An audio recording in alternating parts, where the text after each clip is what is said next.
everybody. It's Wolfman Jack. And hey, sit down there in that chair right there. Turn the radio up. I don't care if you're in your car or where you are. Be careful, don't get no speeding tickets. Because you know what time it is? It's time for Whoop on Wheels with Fast Eddie and Big G. Right here on Whoop FM 99.9 and WhoopFM.com out there in the World Wide Web. Everybody's watching. Be careful, y'all. Come on, strap your babies in the car and hang on, because it's Fast Eddie and Big G right here with all your racing news right here on Whoop FM.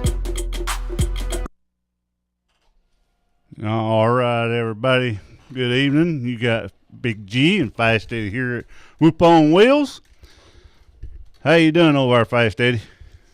Doing pretty good, Big G. Yeah, good. We've done a little switching tonight. Big G will be under the control boards, and I'm under the gun. He's going to do a little bit more training on the boards, and I'm going to do a lot of talking over here.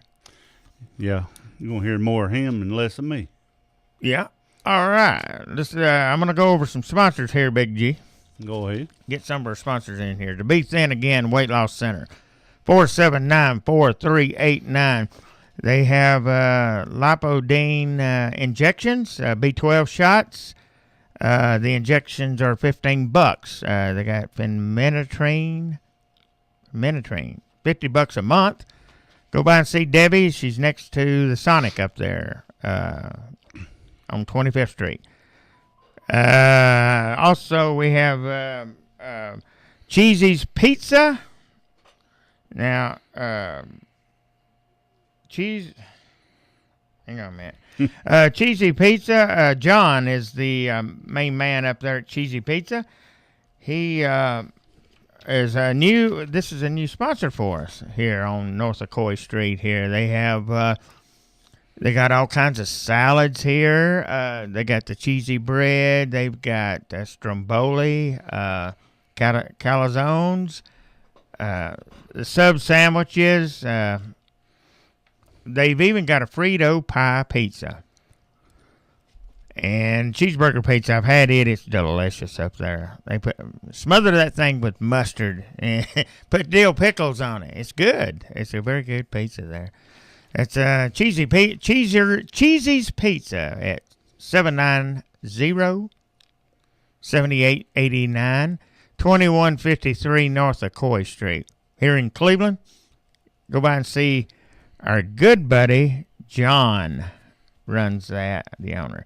Also, Happy Tales Grooming Salon at 2251. That's at 2153. This is 2151. North Ocoee Street, Happy Tales Grooming Salon. They do boarding service there, and they're open from Tuesday to Friday, 8 a.m. to 5:30. Saturday by appointment, 9 o'clock to 5:30. Come shaggy, leave happy. Go by and see Bridget Ogle. She's the owner there. Michelle Melton, Amy Hamlin, and Keisha Knight. They'll make your dog smell good. It's about time to send them boys back up there and get them cleaned up again. Big G. All right. That's mine. All right. We're going to hear from Pizza Hut right now, Fast Eddie, and here we go. Life is full of tough choices. Food choices. Greatness chooses all that and a box of dinner. With Pizza Hut's Big Dinner Box, you get 2 medium one-topping pizzas, breadsticks, and your choice of wings, pasta, or stuffed pizza rollers. Or now, get a third medium one-topping pizza. All that's just $19.99. Or you can get any pan, thin and crispy, or hand-tossed pizza, any size, any toppings for just $10. Go for greatness, people. Pizza Hut. Make it great. Limited time offer. Additional charge for stuffed crust pizzas and extra cheese. Product availability, prices, participation, delivery areas, and charges may vary. Yeah. I don't know. Anyway, we got yesterday's at Willie's, and also Willie's in Charleston at 7701 North Lee Highway. Their phone number up in Charleston is 336-8008. And yesterday's at Willie's is at the old Jenkins Deli location. It's 88 Mouse Creek Road. It's owned by Willie and Renee Jenkins. They're if you wanted to go order, you can order at 790-5346. And also Heads Up Hair Designs. Go over and see Carmen Wilson. She's there Monday Thursdays, Fridays, and Saturdays from 9 to 5. Go over and see Carmen at 60 Mouse Creek Road. Her phone number is 476-5722. And also, too, we got Neely Printing. So you need email your orders to them, fax them to them, or phone them in. If you want to email them to them, their email address is orders@neelyprinting.net. They do offset printing, digital, black and white, and color. And they're at 187 North Neely Circle Northeast off of 20th Street. Go by and see Jerry Neely at Neely Printing. Him and Diane are real good people. So now we're going to get Hardy's here, Fast Eddie.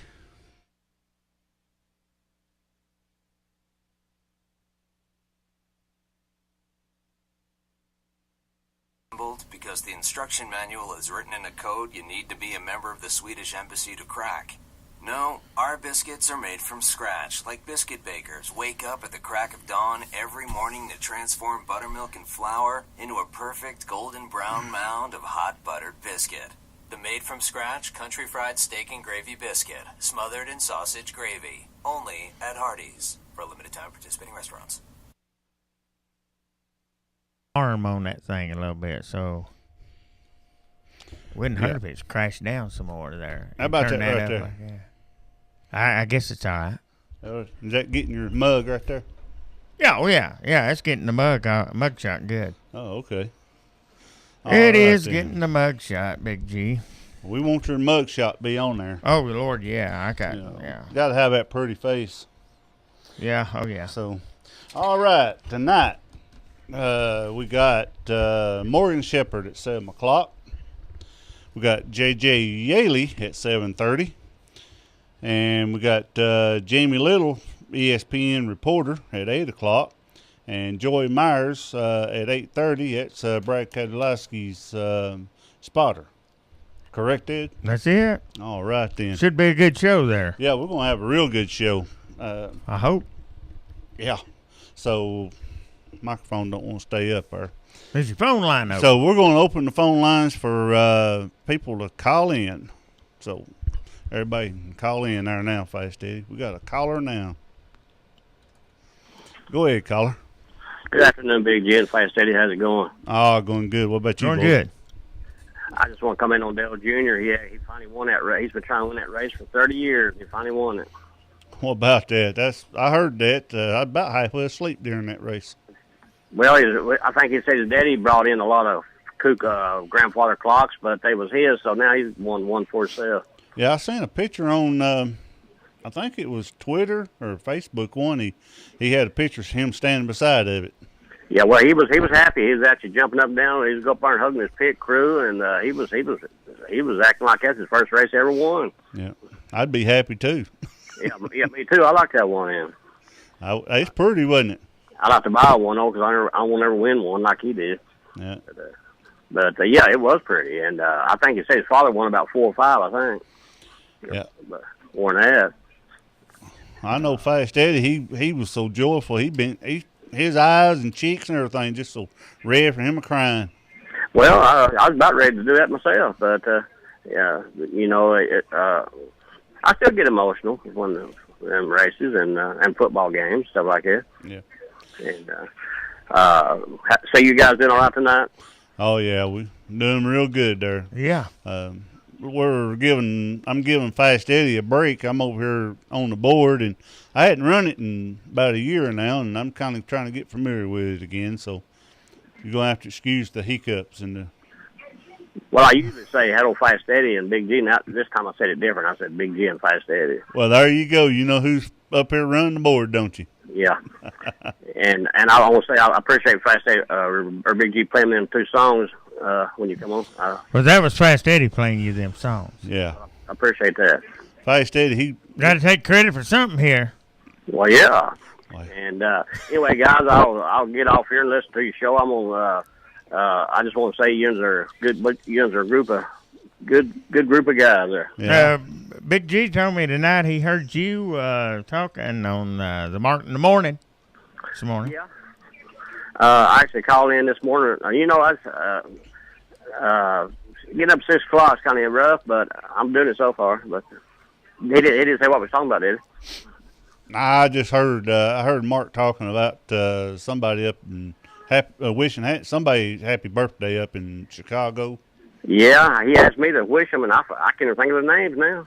I can't either. Some lady. Yeah, but anyway, guys, I'll let you go. Let somebody else call in. All right then, Bullet. We'll talk to you later on then. All right, Bullet. All right, sir. Nice talking to you. Right, you too. See. The Bullet. That's the Bullet.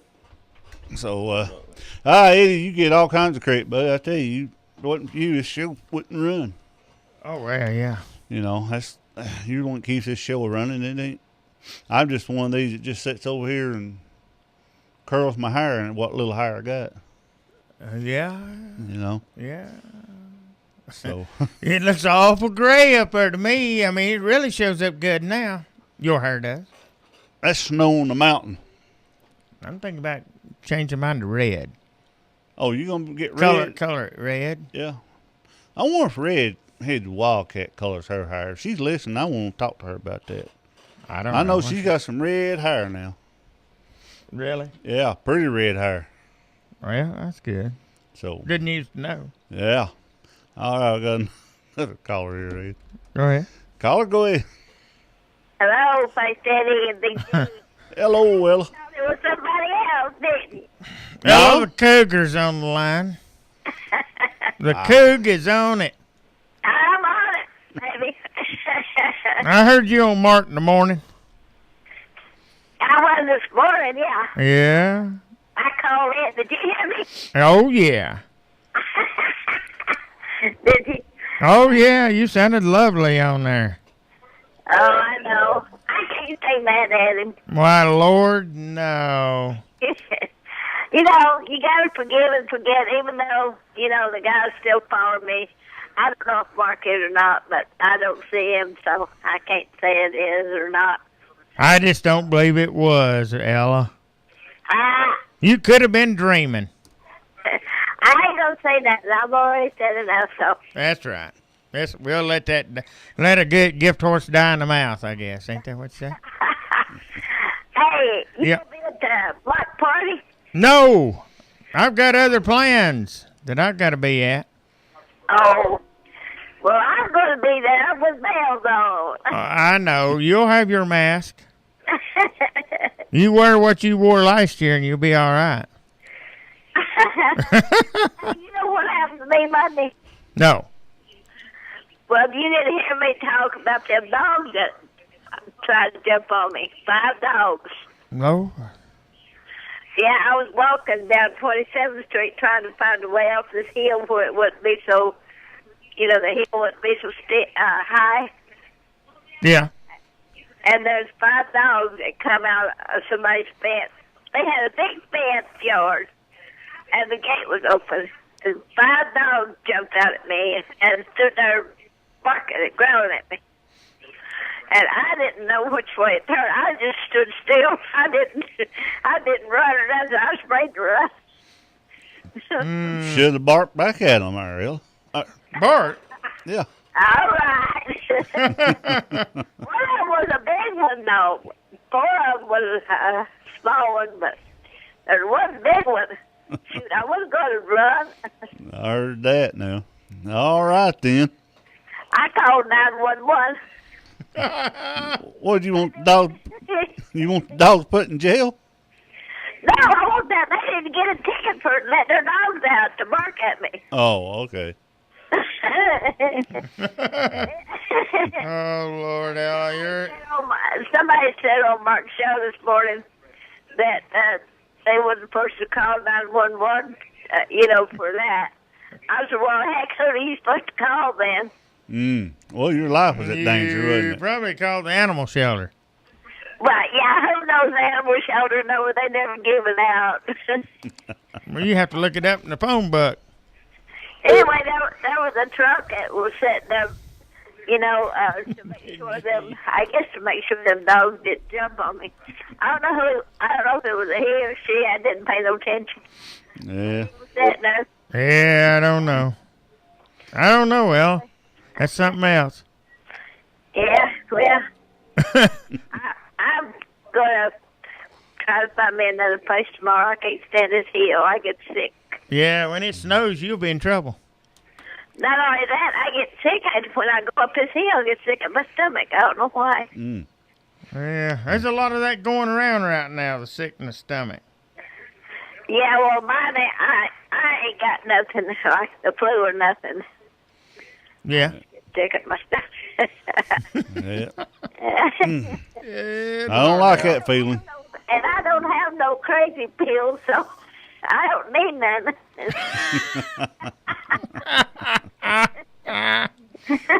All righty. Oh, crazy. Crazy pills. Crazy pills. You choked me up on that one, Al. Oh, good night. He about swallowed his tongue over here. All right.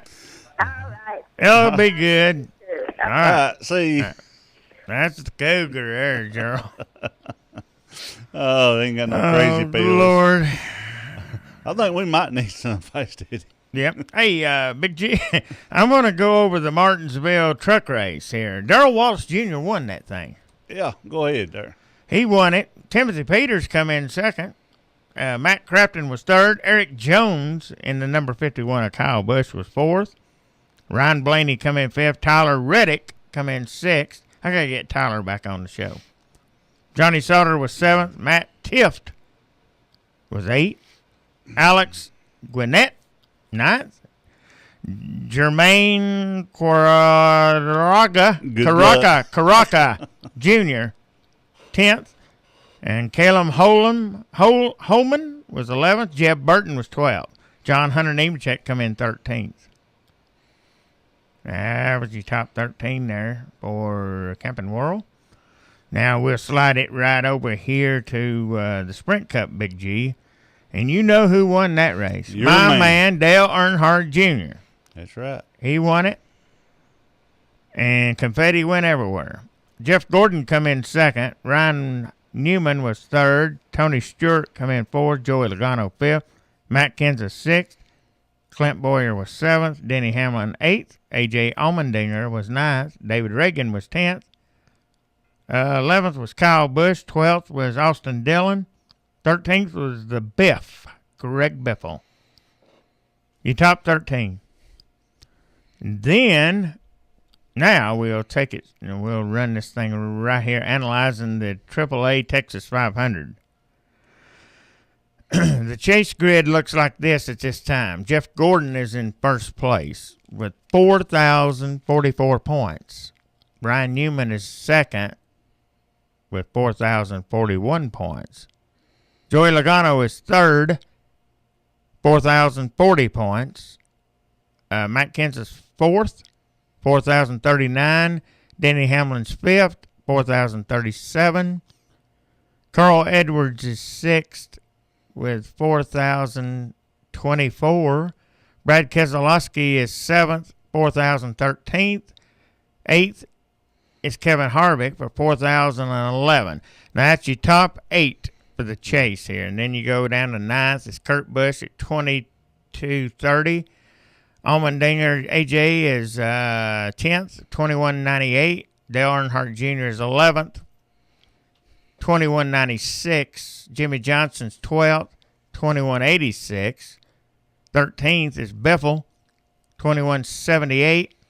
Casey Kane is 14th, 2173. Kurt Busch is 15th, 2155. And Eric Almirola winds out the top 16, 2124. That's your chase grid right now. I still say Gordon's going to win the chase.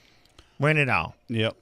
That's who I'm pulling for. What, first four is just separated by what, 6 points, 7 points? Let me go back to that. Where did I think I counted. Rough when you're reading this off of email, and I forgot to shoot it today here.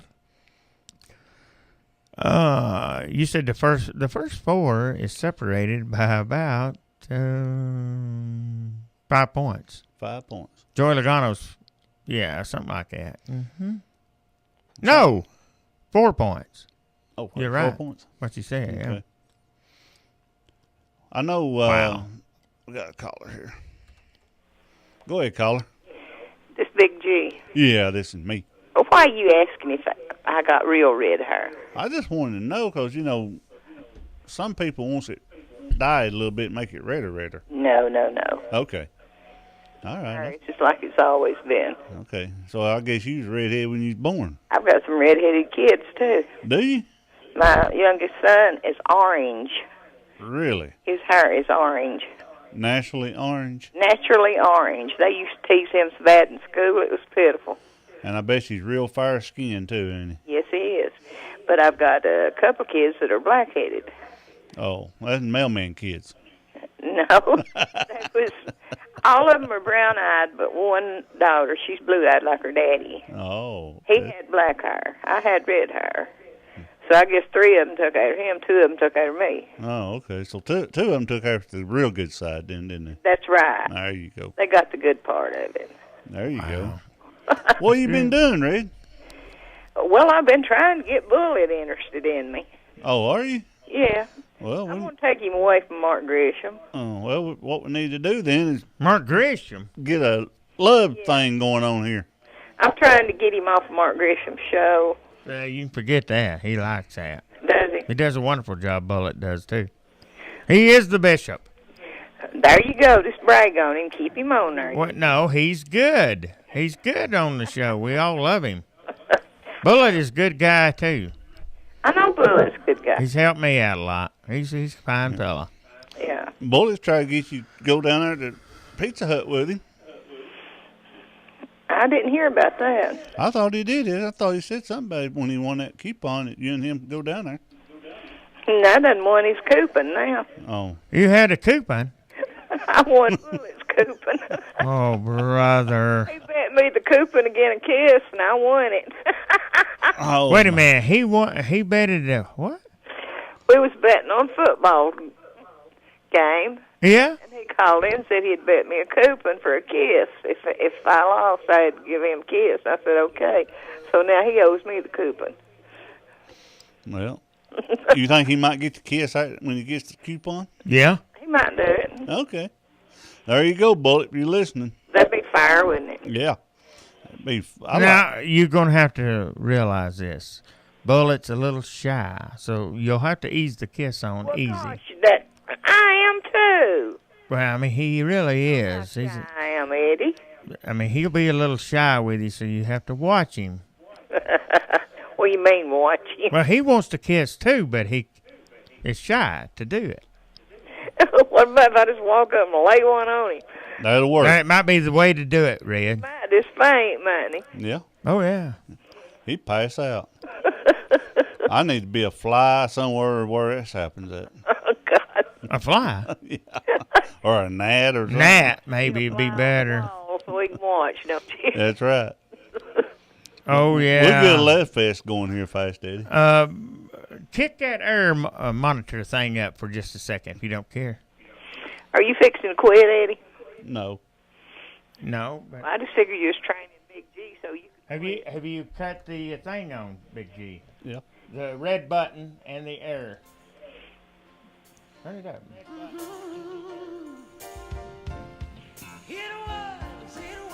How you like that, Red? What is it?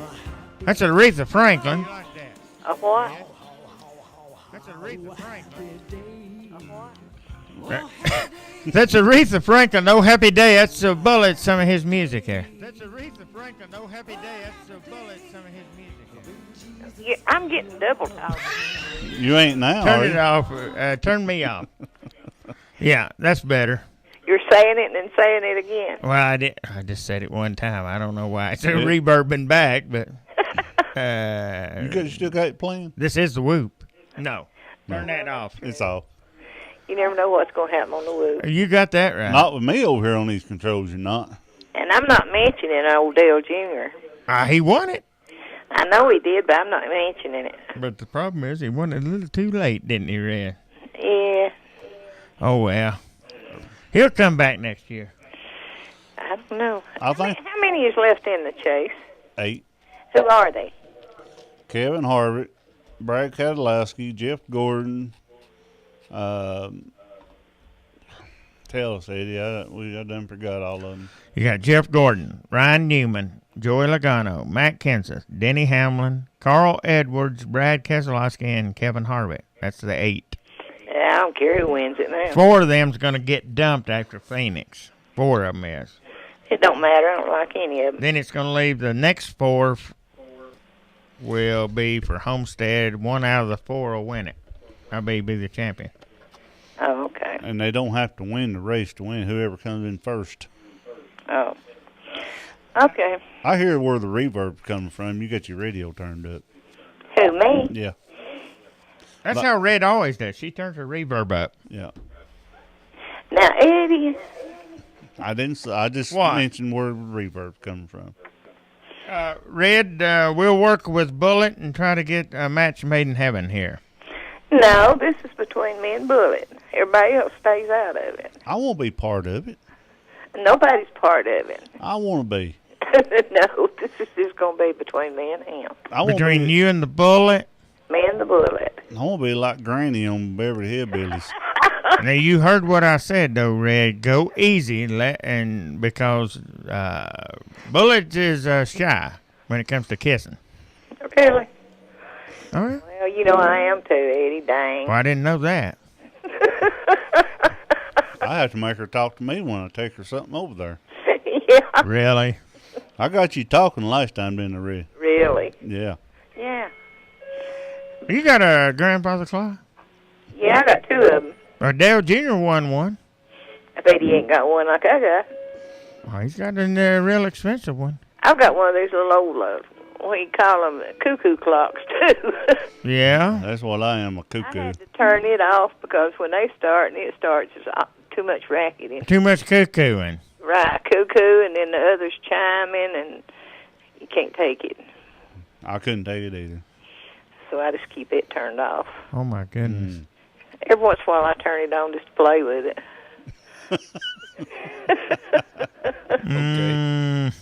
Okay, then.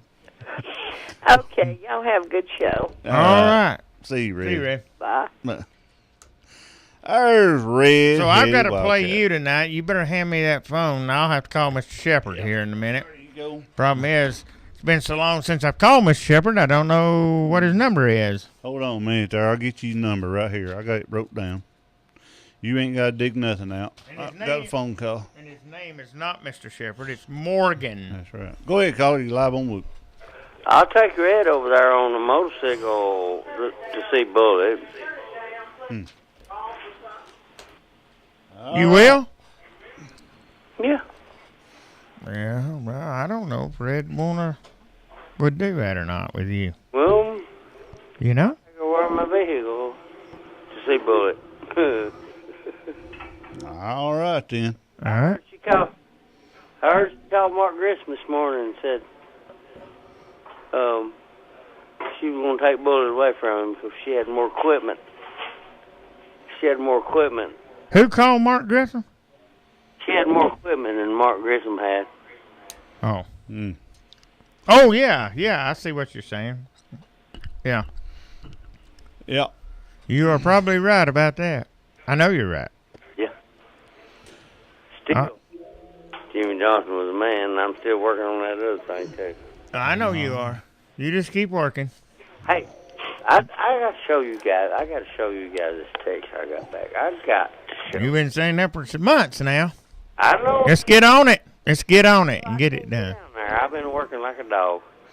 Yeah, we all have. We all have, Sid. But it'll slow down, hopefully, maybe one of these days. I know. But we don't want it to stop. So I need to work like a dog. I mean, you know. Yeah. Work like a dog.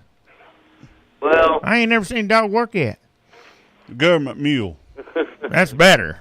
You working like a government mule, Sid. there you go. There you go, back. There you go, Big G. Yeah. Or Big D. Big D or Big G, whatever. There you go.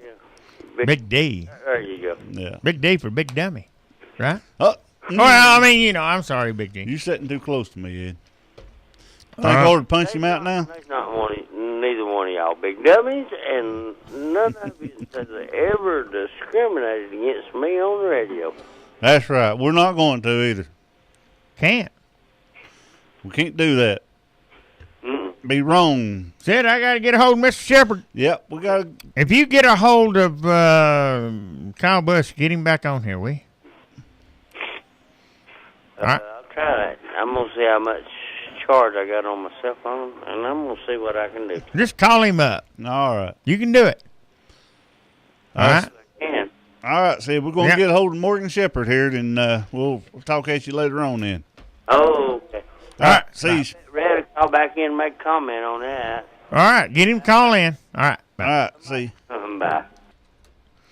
Go ahead there, Fast Eddie. I got some Where you got to do? sponsors here. Well, wait a minute. You're going to have to refix that phone. Oh, well, I did. All right, you did. Leave it alone. Okay. Don't. Go ahead and do your thing. Okay, then. Leave You me are alone. listening to WOOP-LP, Cleveland, Tennessee. WOOP FM is a broadcasting service of the Traditional Music Resource Center, and we play America's original music. It's time. Well, I don't know where it come from, but it come out of the thing here. Anyway, go up there and see Carmen Wilson that heads up Hair Designs at 60 Mouse Creek Road. The phone number is 476-5722. And tell her that Fast Day Big G from Whoop on Wheels sent you. And we got also too Neely Printing. We got Jerry Neely over there at Neely Printing. You can fax your stuff in to them, or you can call it in. And their address is 187 Neely Circle. Their phone number is 479-7550, or you can send it orders at neelyprinting.net. That's orders at neelyprinting.net. And also you can fax them at 472-1808. And yesterday's at Willie's Deli over at 88 Mouse Creek Road here in Cleveland. They're open Monday through Thursday, 11 to 9. Friday and Saturday, 11 to 10. Closed on Sundays, and have to-go orders if you want to take it with you. 790-5346. And I had that stuffed baked potato, and I don't supposed to have that, but I wanted it anyway, so it was real good. Barbecue stuffed baked potato. And Cheesy's Pizza over at 2153 North Ocoee Street here in Cleveland, across from Ocoee Middle School. Real good pizza. They got good pizzas over there. I eat over there, and I tell you, I ordered a small pizza, and I thought I had a medium pizza, but they're real good. John's the main guy over there. They're open Monday through Thursday, 10 a.m. to 10 p.m., Friday and Saturday, 10 a.m. to 10 p.m., Sundays at 1 p.m. to 9 p.m. So go over there at Cheesy's Pizza, and the phone number is 790-7889. And okay, we got to be thin again. New weight loss center injections, Lipidine, B12 shots, $15, and the diet pills of phenytoin, $50 a month. Go by and see Debbie on 25th Street, 479-4389. To be thin again, weight loss center. And Happy Tails Grooming Salon. Big G, you need to take I forgot his name. Bailey over and get him groomed there. yeah. Try him out one time. Try him out. You won't be sorry. They do a wonderful job there. And they're at 2251 North Ocoee Street, 3395777. That is Bridget Ogle is the owner. Come shaggy, leave happy is their motto there. And who else we left out of here? We got to get Hardy's. Yeah, You've done Neely Printing again. Yep. All right, we're going We've to go ahead and do Heads Up Hardee's. Hair Designs. I got them. All right. All right, here we go. Hardy's. Yep, Hardee's. Brenda Eckerd, Hardy's, J&J. our biscuits aren't made from scratch like that cabinet you still haven't assembled because the instruction manual is written in a code you need to be a member of the Swedish Embassy to crack. No, our biscuits are made from scratch like biscuit bakers wake up at the crack of dawn every morning to transform buttermilk and flour into a perfect golden brown mound of hot buttered biscuit. The made-from-scratch country fried steak and gravy biscuit, smothered in sausage gravy, only at Hardee's, for a limited time participating restaurants.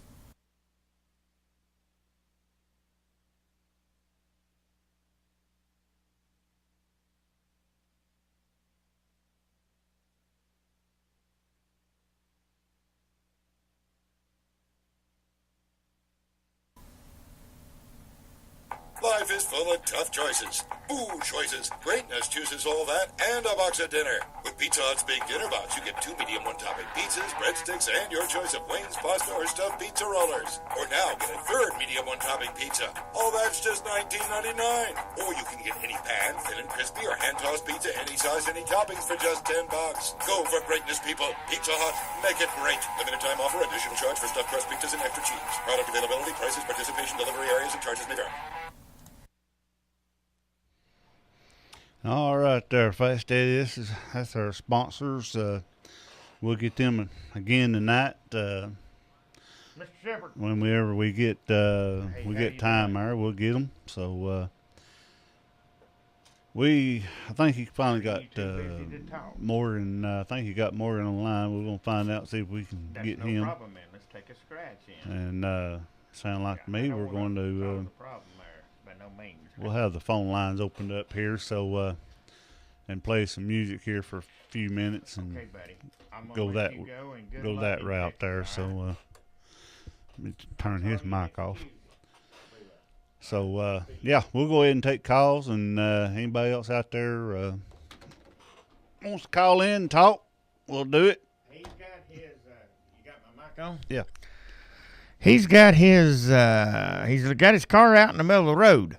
Oh, wow. Trying to get it loaded. He's fixing to head to Texas. Mr. Morgan is, so all right. He didn't have time tonight, and I told him no problem. Take a rain check. All right. Caller, go ahead. Well, what's going on up there, man? I don't know. Tell me. Well, I can't tell you too much. Well, what are you doing there? This Fat's 44. I know that mine and yours and Eddie's friend won that race this past weekend. Yep. I was pretty well pleased to see that happen. Yep. I wasn't too happy though about what happened with my boy Casey Kane. Well, I don't know what they've done, playing bumper cars or what they've done, but I don't know. I didn't, but I'll bet you when they got out of that NASCAR truck, I bet you their little old fannies was red.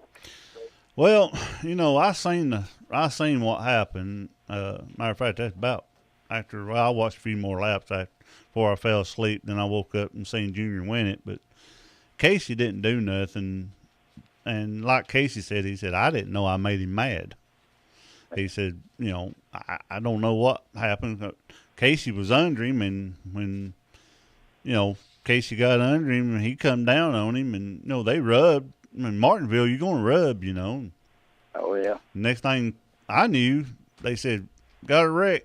Casey Kane in the wall, and then it showed the replay, and it showed where he just come up there and just plowed him right in the rear end. Yeah. Well, it's, you know, that little racetrack up there is about like driving down 8th Street over where Matador lives, and there's a curb on each side there, and the wall, and it just absolutely, they just ain't no room up there. You're right, they're not. But wasn't that pretty cool how they painted the lines pink for breast cancer?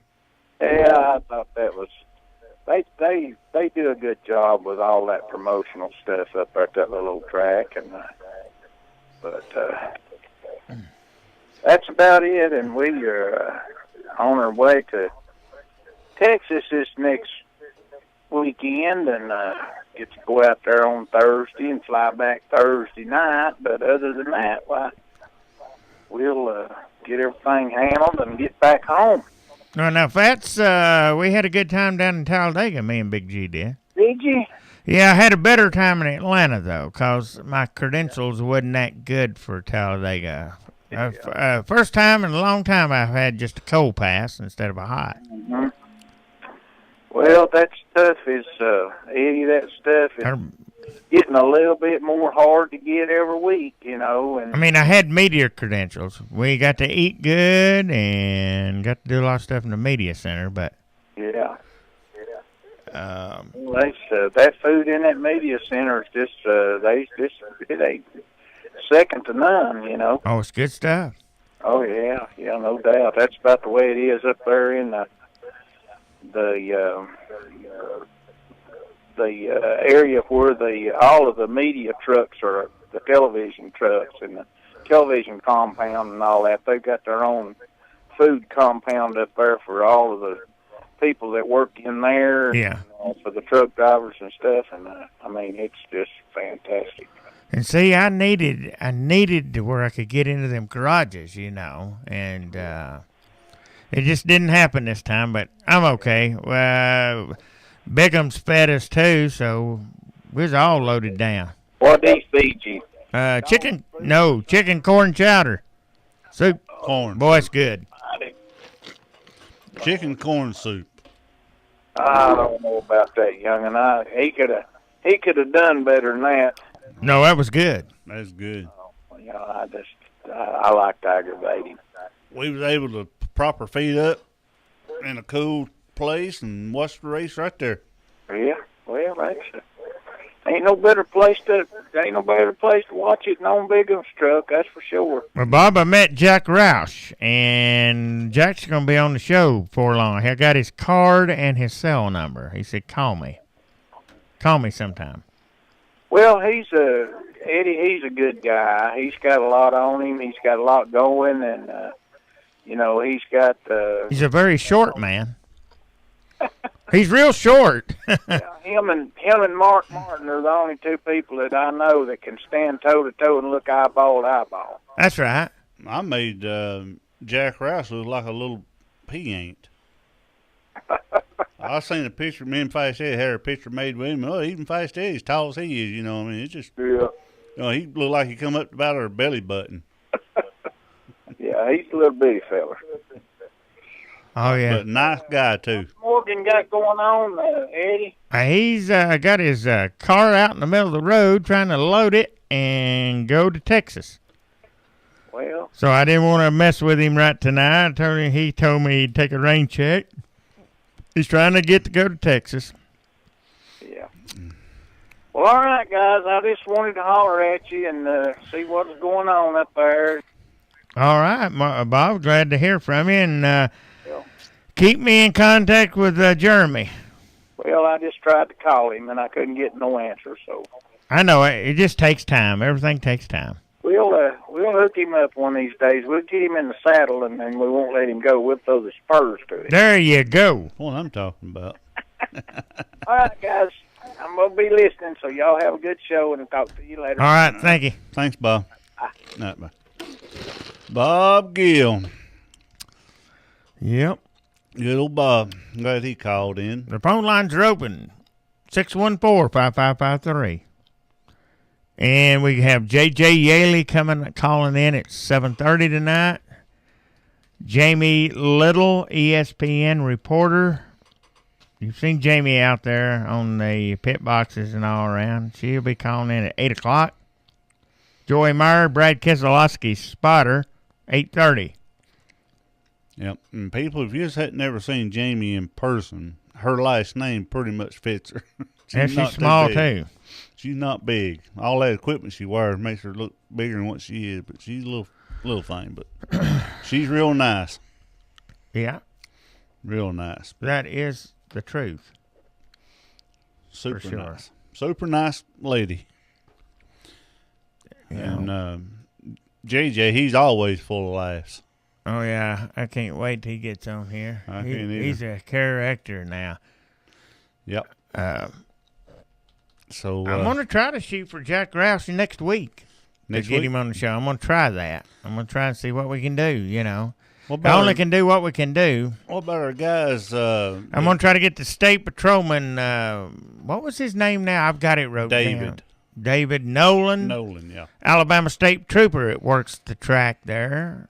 We're going to have him on the show. Also, Alabama Ministries. That's one I was wondering. One of the ministry people there are going to be calling in, too. Yep. That's the lineup I'm trying to work on. Be a good lineup. I'll get on that. So when I talked to the guy with the Big G about the ministry stuff, he said, Lord, yeah, he'd be glad to do it, you know. Yep. We'll probably ask him to say a prayer over the Whoop people here. Yep. The Whoop studio. Need prayer. We need prayer. Everybody needs prayer. Whoop needs it. We need it. Yep. Country needs it. Country needs it. The whole world needs it. Obama needs it. Yep. Yep. So, you got something pulled up on the computer over there yet? Well, I'm trying to, along with talking a little bit. And they ain't wanting to cooperate with you? This equipment here. A little slow. You got that right. I'm about as slow as I am. Oh, solo? Man. Going solo, right? Solo? So slow. Well, I like that with Bullet. I wish Bullet would call back in and see before 7:30 and find out if him and Red are going to try to see if he's interested. Make that first kiss or not. Bullet, call in and let us know something. That first kiss could mean a lot. Yep. Well, there's a song about first kiss. You got it pulled up there? No, but I'm get the air computer on here, so I can start this thing. All right, then. Yeah. Go ahead.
Okay, Fast Eddie.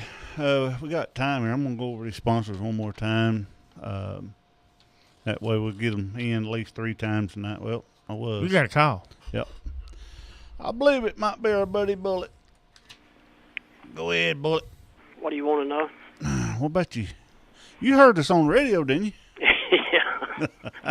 Red's wanting, how about Kiss? Can we get it set up? Let's do it. First Kiss. No, that's going to be private. Oh, great day in the morning. I mean, she knows I'm up there taking care of the veteran cemetery, and I think she's going to sneak up on me. She's going to scare me to death. Very possible. Very possible. You know, I mean like about that all day. You know, I don't know what to say about it, really. I was going to have Fast Eddie sing that song, My First Kiss. There's a song out there. There is a song out there, My First Kiss. This is not my first kiss. Well, no, with Red it would be. It might be for... Oh, yeah. But, it's been a while, ain't it? Yeah. All right. Yeah, it's been a long time. Now, you need to take your dentures out and brush them. you guys are too much. Well, I mean, we're just trying to help you out, Bullet. You know, I would never fight against you. You know? I'm getting embarrassed on the phone. I know, but see, that's the problem. I told her that you get embarrassed, you know, and you don't want to make the first kiss. First, Faith Hill's one that sings that. And she said she does that. Let me see if I can pull I think this it's up. Faith Hill that First sings kiss. that. Yeah. Oh, right here. They got a first kiss song here, man. Who sings it? Oh, you're something else, Fast Eddie. Well, I know. I'm trying to be nice. You know me. Kesha does that. First kiss. Who does? Morgan wasn't on this morning. This morning. See, you already got me tore up. I'm sorry, Miss Morgan, this evening. I think he said your car was in the road or something. Yeah, that's all, and he had to go. You know, he's trying to go to Texas. Yeah, but I tell you what I'll do, Fast Eddie. If it ever happens, I'm gonna take a picture of it, then I'll give it to you. Oh yes, please just text it to me. I've got to see that. Well, I don't know if it's going to be true or not, Fast Eddie, but you know, if it happens, it'll happen. If it don't, it won't. Yeah, it has to happen in the right time. Yeah. Anyway, guys, I'll let you go. I'm laughing so hard my jaws hurt. I know. I really don't mean to make you laugh like that, Bullet. But yeah, we'll talk to you later then, Bullet. All right, we'll see. All right, See. bye. Kick that on-air thing on. I'm gonna play something here. Let's see if this might help Red out a little bit here. Got a call.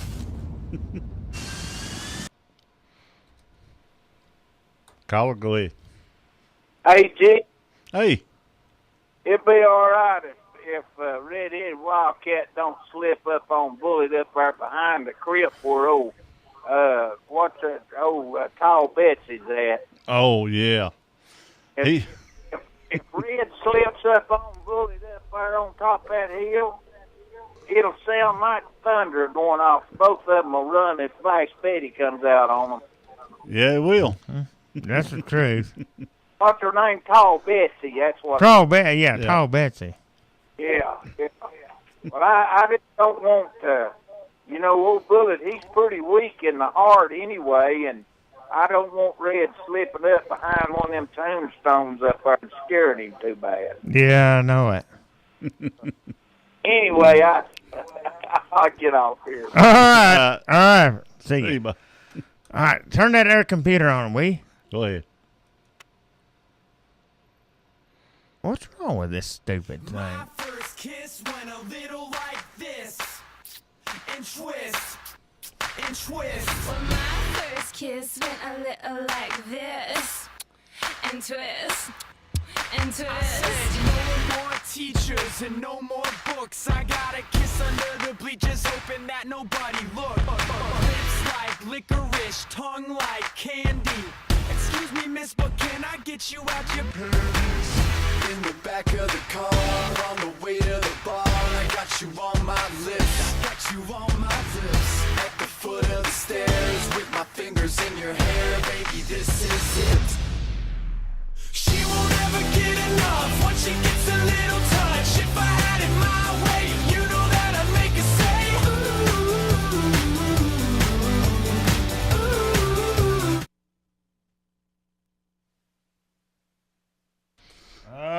Goodness gracious. What yeah. Yeah. I got you. You got that, and you need to bookmark that one. Woo. Yeah. Oh, we ain't got about 4 minutes, maybe. We got 5 minutes till JJ Yaley calls in. Big JJ Yaley. Yep. So keep the phone lines open, folks. Yep. He might call early. Oh, heads up hair designs, Ed. That's Carmen Wilson. You can't beat her. Yeah, good. She cuts my hair real good. My wife says that she does a better job than anybody's ever done on my snow white head. Yeah. So, do you use a 4 or 3? Well, we used a 2 and a 4, and then she used the scissors. Wow. So we cut close on the ears, and we go to a 4, then we go with the scissors. So, but I got longer hair than I've had in a long time. So go over and see Carmen. She's there Monday, Thursday, Friday, and Saturday.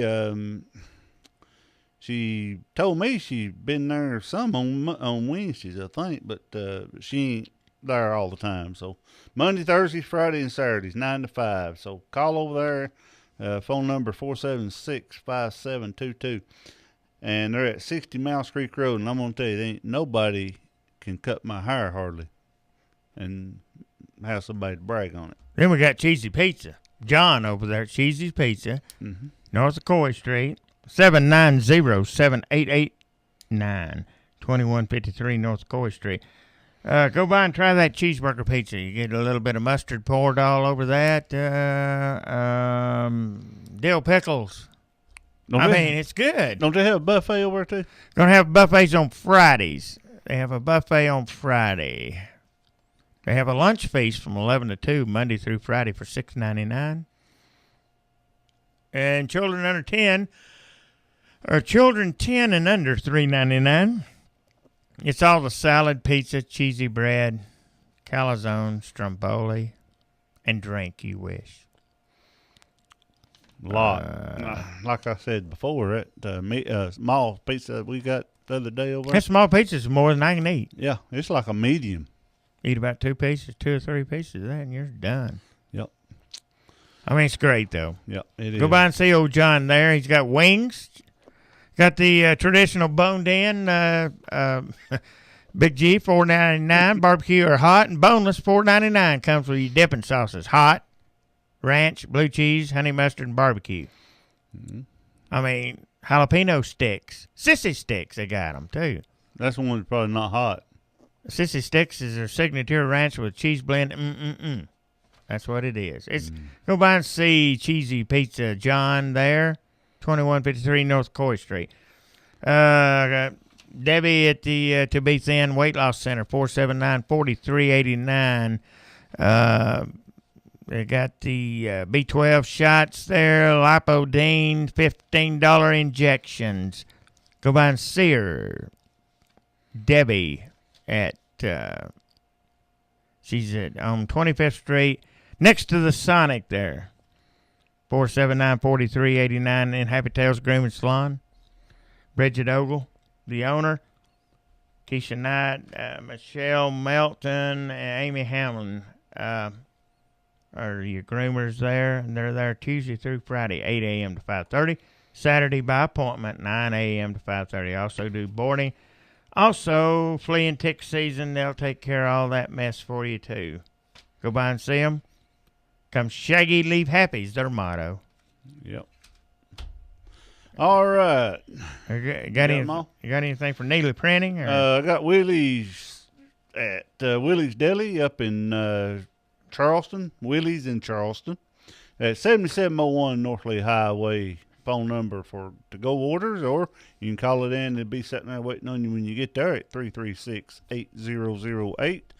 Yesterday's at Willie's Deli. Willie and Renee Jenkins are the owners at 88 Mouse Creek Road here in Cleveland. They're open Monday through Thursday, 11 to 9, Friday and Saturday, 11 to 10, closed on Sunday. To-go orders are 790-5346. And Neely Printing, you can phone you whatever you got, invitations, To-go business orders. card, business cards, fax them in, email them, or whatever you want to do. They got offset printing, digital, black and white, and color. Email them. The email address is orders@neelyprinting.net. That's orders@neelyprinting.net.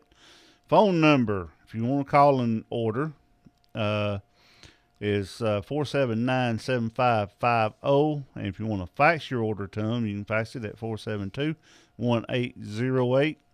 And they also got a website, www.neelyprinting.net.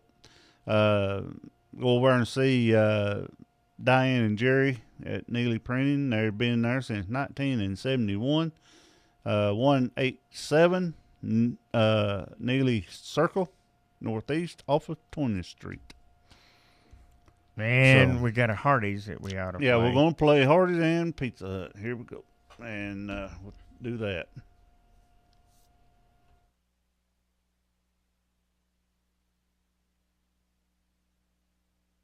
Did you hear that? First, Pizza Hut brings back 28 cheese-filled bites you can pull, dip, and pop that go all the way around the crust. And then the Ninja Turtles come back to the big screen?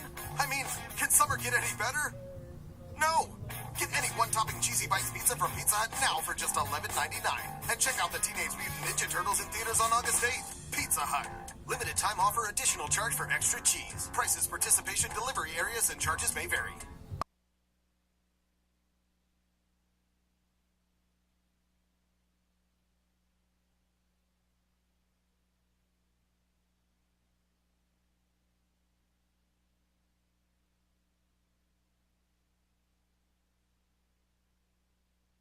Our biscuits aren't made from scratch like that cabinet you still haven't assembled because the instruction manual is written in a code you need to be a member of the Swedish Embassy to crack.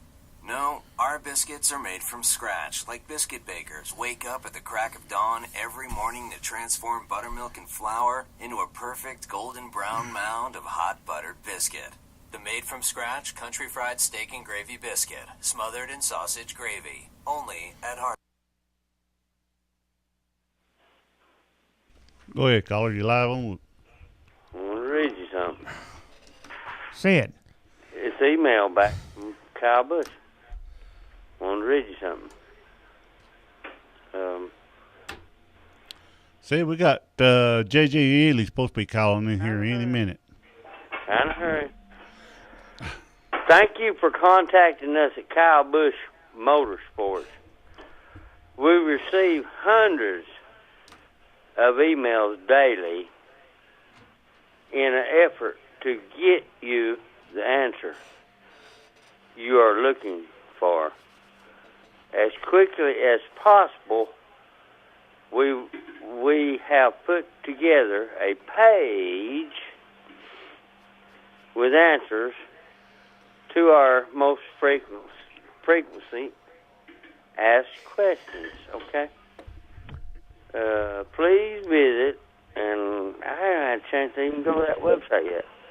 Thank you once again for your support of Kyle Bush and Kyle Bush Motorsports. Sent to Sid Vicious Banjo.com. All right, then. Well, we're going to get JJ here. He's supposed to be calling us here. Okay. All right. See you, Sid. See. All right. We're keep phone lines open there, people. We got JJ supposed to be calling in and get him in here and get him on the line. So hopefully he'll call here in the next few minutes. I think Fast Eddie's he's on the phone fasting right now. So just keep the phone line open. I'm trying to think what I had to do there, Fast Eddie. I done forgot what I was going to do. This kind of happens over here, don't it? Play something off the computer, a song. Okay. Let's see. We'll play something here on the computer and see what's going on there. We'll be right back. Check into Checking to cash. The cash you need is closer than you think. Get an auto title loan today for up to $2,500 at Check Into Cash. You drive home with the cash in your pocket. Visit Check Into Cash for an auto title loan today, or get a payday advance for up to $425. Call toll-free 877-262-CASH. Title loan amount determined by value of car and ability to repay. Borrowers often use payday advances over a period of months, which can be expensive. Restrictions apply. See store for details. It's time for the Cottonport Marina and RV Resort's annual Fall Festival. This coming Saturday, November the 1st, that's the day after Halloween. From 12 noon to 8 p.m. at night, there's face painting, bounce houses, horse rides, pumpkin pie contests, activities, games for the kids, a bonfire, hayride, and many, many vendors, including smoked barbecue dinners and live music by Kinsley Melhorn at 5 p.m. And the admission is free. Tickets can be purchased for the activities there at the site. It's a family-friendly fun festival. Come on out to the Cottonport Marina and RV Resort's annual Fall Festival this Saturday the 1st from 12 to 8 p.m. Vendor spots are still available for $20. Just give them a call at 423-454-4110. See you this Saturday, November the 1st, 423-454-4110. Don't miss the Haunted House Tour. Did you know that U.S. Money Shops cashes all checks, even the ones most check cashers reject? Tax refund checks, government checks, payroll checks, and many more. And when you cash a check with U.S. Money Shops, we'll give you 10% off your next purchase. At U.S. Money Shops, we have everything you need at a fraction of regular retail. So stop by one of our 11 locations or visit us online at usmoneyshops.com. Buy yourself or coin today. The better way at U.S. Money Shops. Some restrictions may apply. See store for details. Can It Recycling here in Cleveland at 1700 South Lee Highway.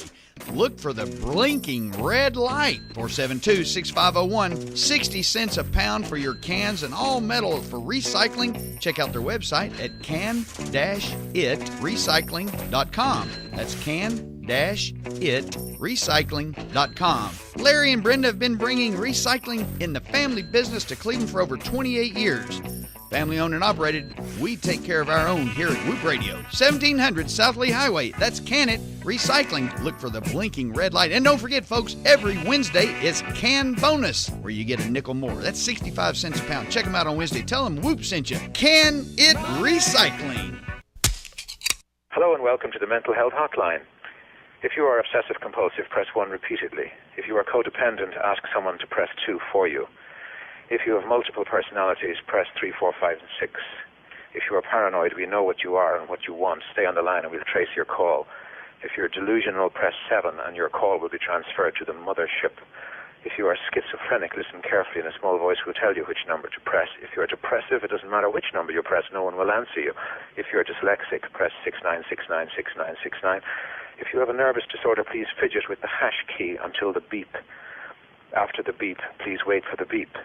If you have a short-term memory loss, please try your call again later. And if you have low self-esteem, hang up. All our operators are too busy to talk.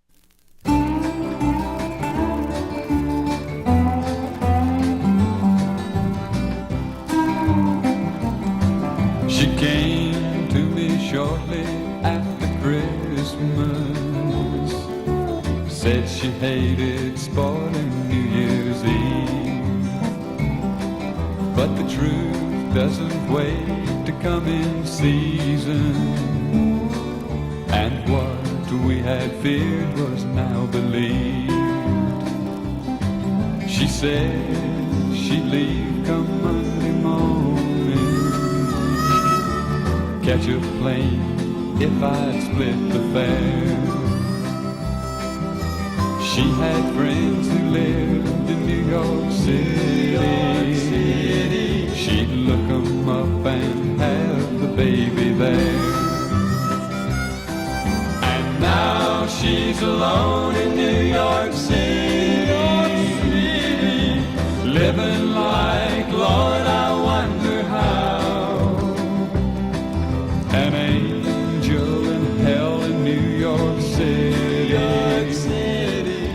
but I can't think about that now.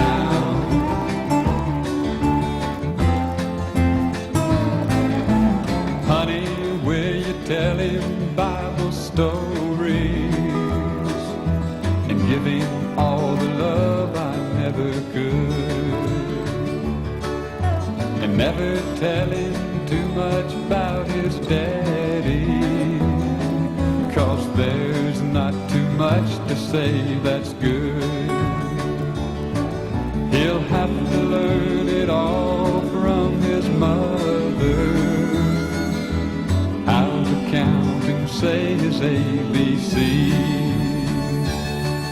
But when you teach him prayers to say at bedtime, leave off God bless Daddy, won't you please? And now they're alone in New York City, living like, Lord, I wonder how. Two angels in hell in New York City, but I can't think about that now. I can't think about that now.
Hello. Hello, is this Tony Stewart?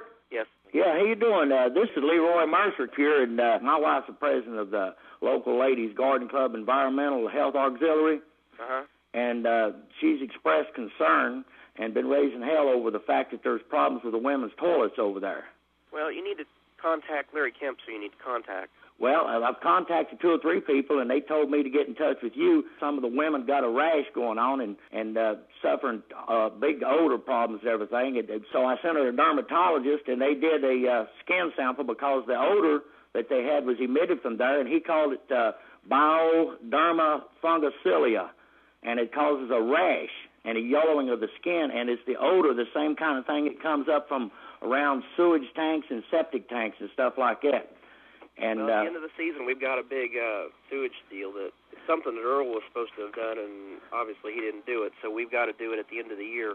It's a project that I had a 2-hour meeting before the season even started with the guy, and we have to get approved 2 towns north of Rossburg to for them to accept the waste, but there is plans being made to have the sewage system. It's actually going to be a full-blown pipe that pumps at 2 towns north of there, and they have to accept it first, but it's there's being a proposal drawn up to that town right now, and once they accept it, as soon as the season's over this year, we'll be able to do the construction on getting that sewage system done. So it's I understand your concern, and it's being dealt with at this time already.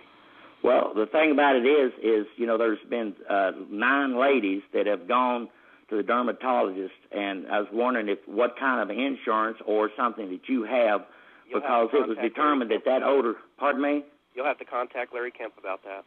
So he's the one with the insurance and not you? He's the one that'll know about it, yes. You know, you go around and you get to run around from here and there and everywhere else, and I just thought of dealing right to the top and get to the top and see if maybe you couldn't help me with these, you know, I don't know what the medical bills and stuff's going to be, and this rash, and some of them even suffering hair loss.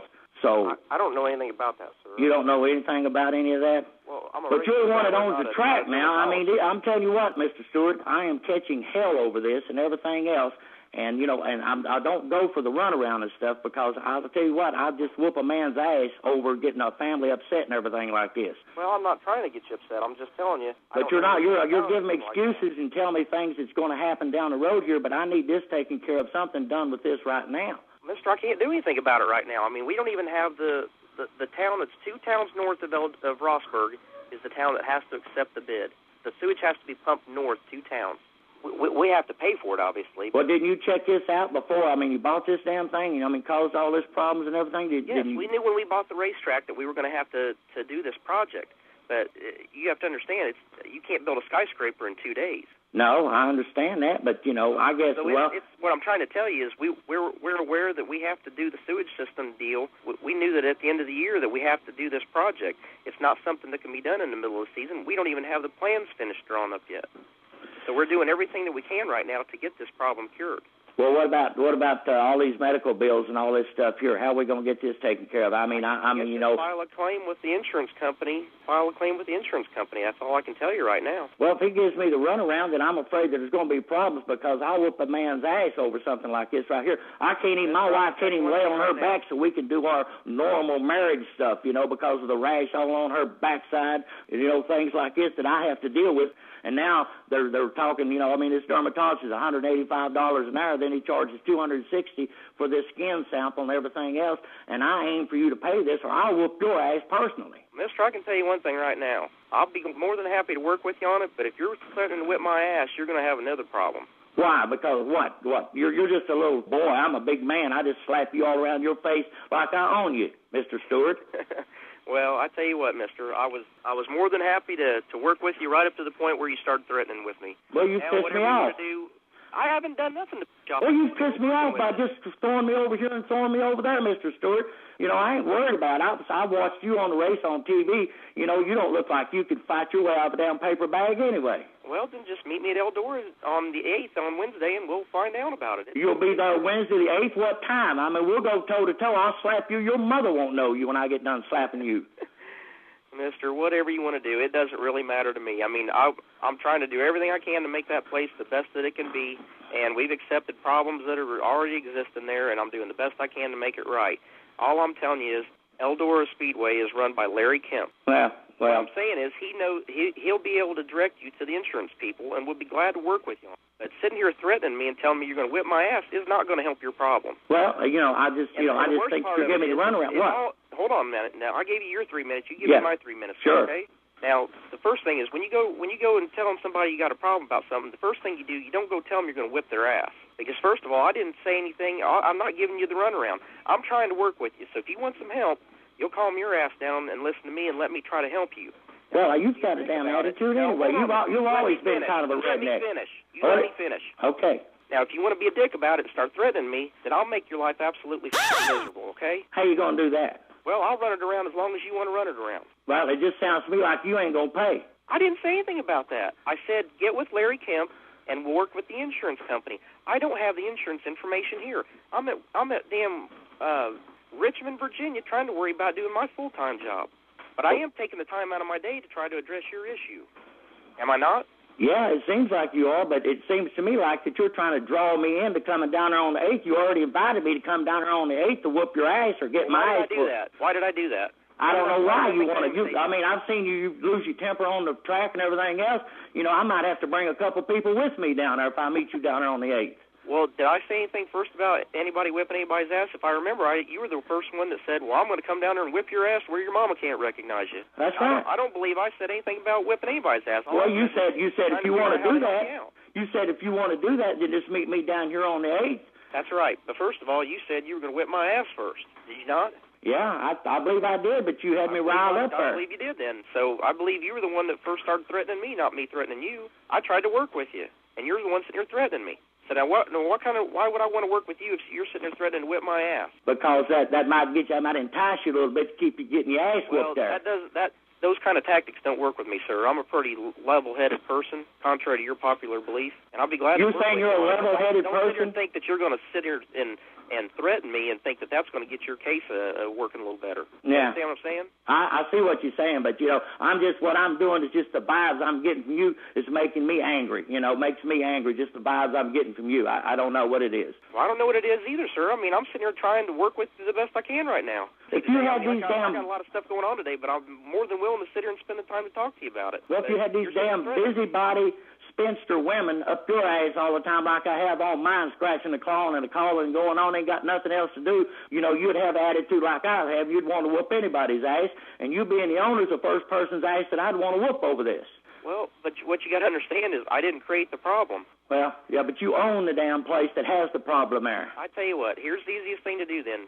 Tell her not to come back to the facility, and we'll be glad to take care of the medical problems. If it is due to something that is a problem of the Speedway, then get with our insurance company, and we'll be more than happy to work through it. Well, you can check with it. It's a biodermal fungicilia. The last time you and I are ever going to have a conversation about this on the phone. That's the last time, except when we meet the 8th and I kick your ass. Well, I tell you what, you dumb son of a bitch. You call me a dumb son of a bitch? Hold on a minute. I'm gonna whip your ass. I'm gonna kick the shit out of you just as soon as I see you on the 8th. Well, you got it, buddy. Let me get your name so I know exactly who you are when you get there, okay? My name's Leroy by God Mercer, and it ain't nothing for me to whip a man's ass. Hold on, let me write it down real quick, because you've done pissed me off for no reason today when I've done nothing to start it even. So I'm going to make sure that you have plenty of opportunity to express your case when I get there. All right, buddy, because I'm going to knock all the taste out of your damn mouth as soon as I can run into you. You got it. My name is Leroy Mercer. Leroy Mercer. And it ain't nothing for me to whoop a man's ass, Tony Stewart. M-E-R what? M-E-R-C-E-R. M-E-R-C-E-R. What's your phone number, Mercer, so I know how to get a hold of you and let you know exactly what time I'll be there? 423. What is it? 323? 423. 07771. 0771. 7771. 7771. 323-7771. Well, I tell you what, I'm about 5'11". I weigh 215 pounds. So when you see me coming towards you, you won't have to worry about it because I'll be all over you. I'll be on you like stink on shit. Well, I look forward to it because just about everything you got, you'll probably lose after it. So I hope you have somebody substituting that damn car for you because I'm going to hurt you bad, buddy. Do you really think that's going to happen? I know it's going to happen because I'll tell you what, I know that Japanese shit. I'll just slap you all around your face and your neck and shit. You sound like a stupid redneck to me is what you sound like. You sound like a stupid redneck. I sound like a stupid redneck? You kind of do right now, to be honest. If you could listen to yourself, you sound like a dumb redneck right now. By God, I wish I could get to Richmond. I'd come up there right now and I'd wear your ass out this evening. I tell you what, why don't you come to Indianapolis tomorrow? I'll be up there. You'll be in Indianapolis? Yeah. Huh? Okay, what time you be in Indianapolis? You be up there, what, we're going around and around? Yeah, I'll go round and around with you tomorrow. It's no big deal. Ain't gonna be no round and round. It's 2 hits. I'm gonna hit you and you're gonna hit the damn floor. That's fine. I tell you what, Mr. Mercer, I will call you first thing in the morning. It takes me about 1 hour to get to Indianapolis. By God, I'll meet you there, Tom. I'll meet you there. Let me make sure I got the phone number right. 323. Yeah. 7771. That's right. Okay, I will call you first thing in the morning, sir. All right, we're going to get it on, buddy, and I'm going to show you what it's all about. And I hate that the damn Redskin coach is going to lose a damn driver. Well, that's all right. He can get another one. Drivers are a dime a dozen. Yeah. It's no big deal. He won't lose much. Yeah. Drivers. Okay, I'll call you first thing in the morning, Leroy. All right, buddy. All right, take care. Oh, great day in the morning. Leroy Mercer with Tony Stewart. That right there is something else. That's something to laugh about, Fast Eddie. Yeah, I had to have a laugh. It's time to have a laugh. Yeah, there ain't no use crying. Yeah. It's just like I told you once before. You know, you set these interviews up, and I have no control after that. Nope, we don't. After I've sent 2 emails to each one of them. But that's the way it goes. Jamie Little should be calling in here next, or should be. Yeah. I hope. Yeah, that's like any interviews. When we set them up, you know, we get confirmation back, but, you know, that's whatever it's worth. Yeah. But it's not our fault that they don't call. Just a little aggravation, though. Yeah, we just have to try to find time to make up the space time that they don't call. You can only say so much, you know? Yeah, we have to let Tony Stewart and Mercer say the rest of it. Yeah, he said plenty for me. Yeah, he sure did. But, yeah, Jamie Little's got a couple of minutes here. Maybe she'll get on the horn here and we get to talk to her. We had never had her on the radio before. This will be her first time. Mm-hmm. So, be interesting to interview her, get a few thoughts from her on the racing and what she thinks, who's going to win it. That is if she calls in. Yeah, but my opinion, and I don't know, my opinion probably don't matter any, but I think Jeff Gordon's going to win it. That's what I said. Yeah, I think he should do that. And be I've been noticing Roger Carter Racing is going to have a good driver, from what I understand, driving for 2015 in his Arca. And he's adding on a couple of cars. Okay. You want to enlighten us on it?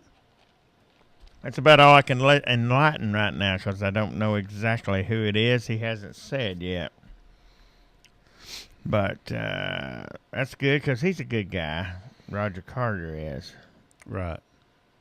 I like seeing him do good. He's been on our show a couple times. Very good guy. And best of luck to him. Yep. Yep.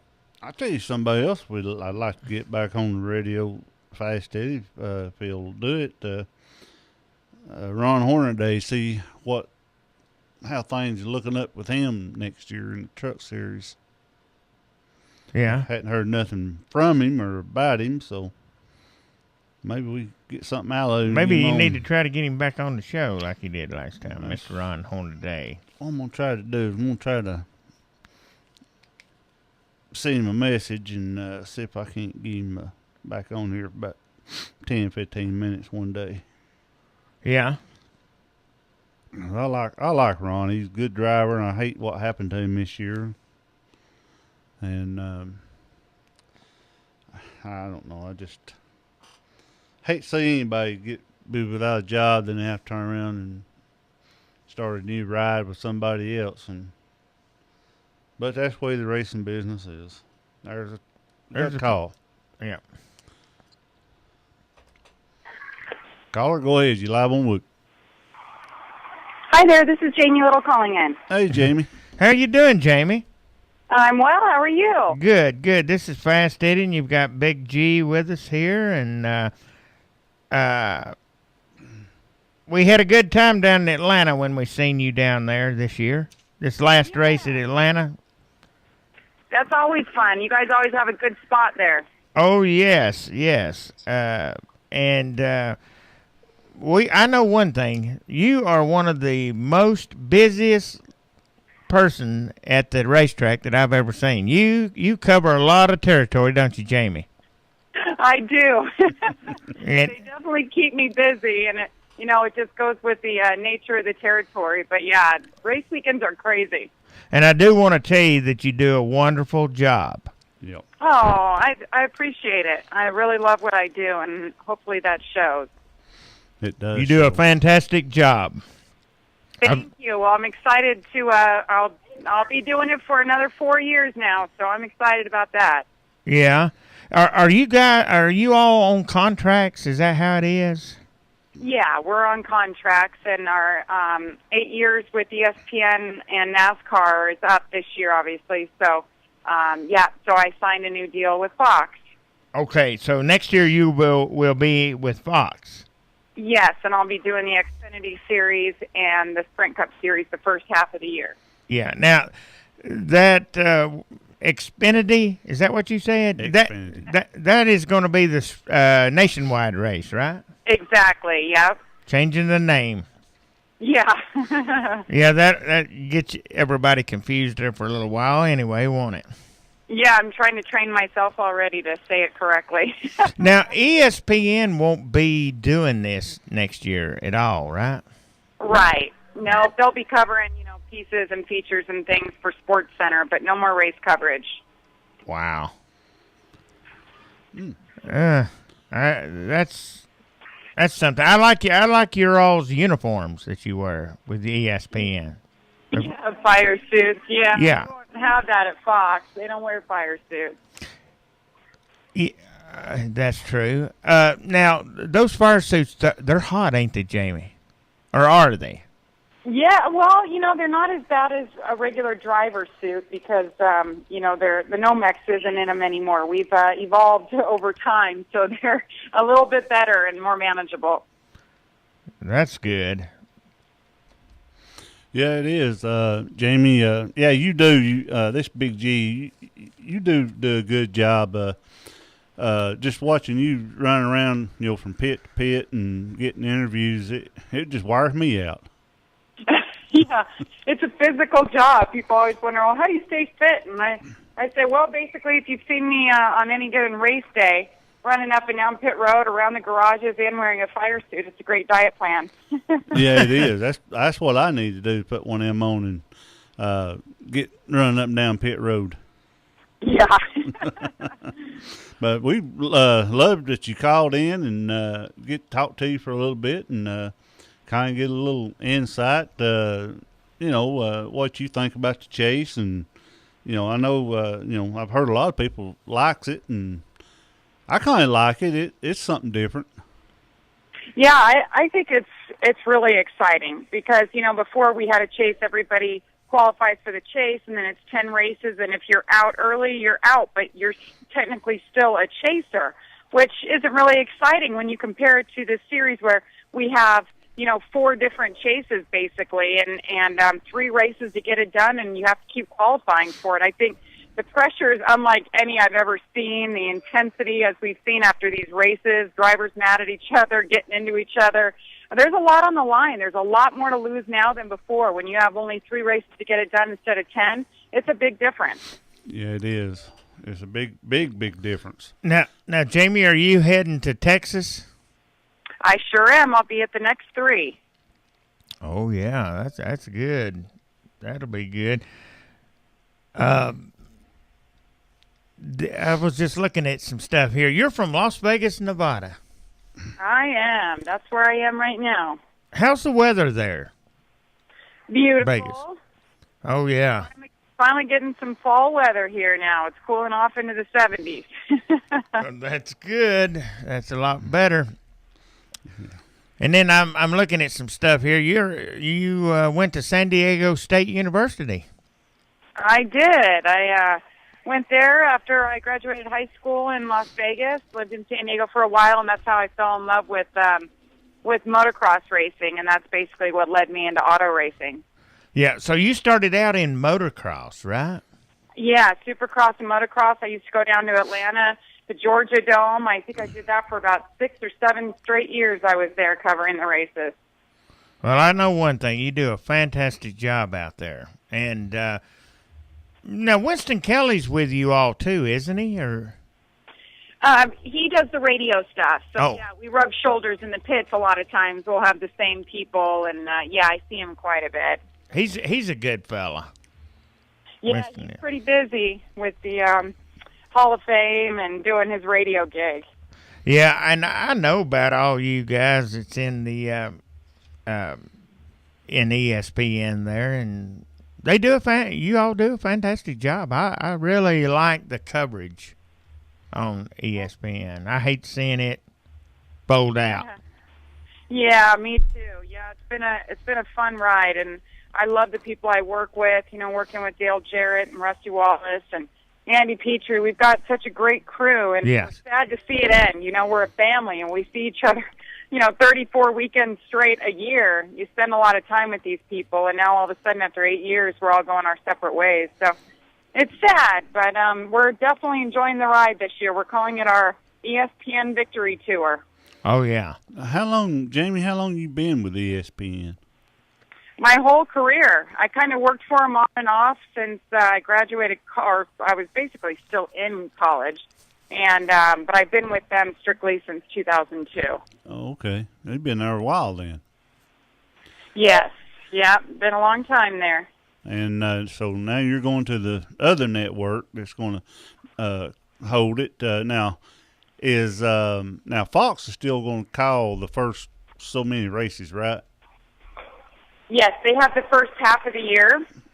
They'll be covering 3 additional races next year because TNT won't be there for the summer stretch.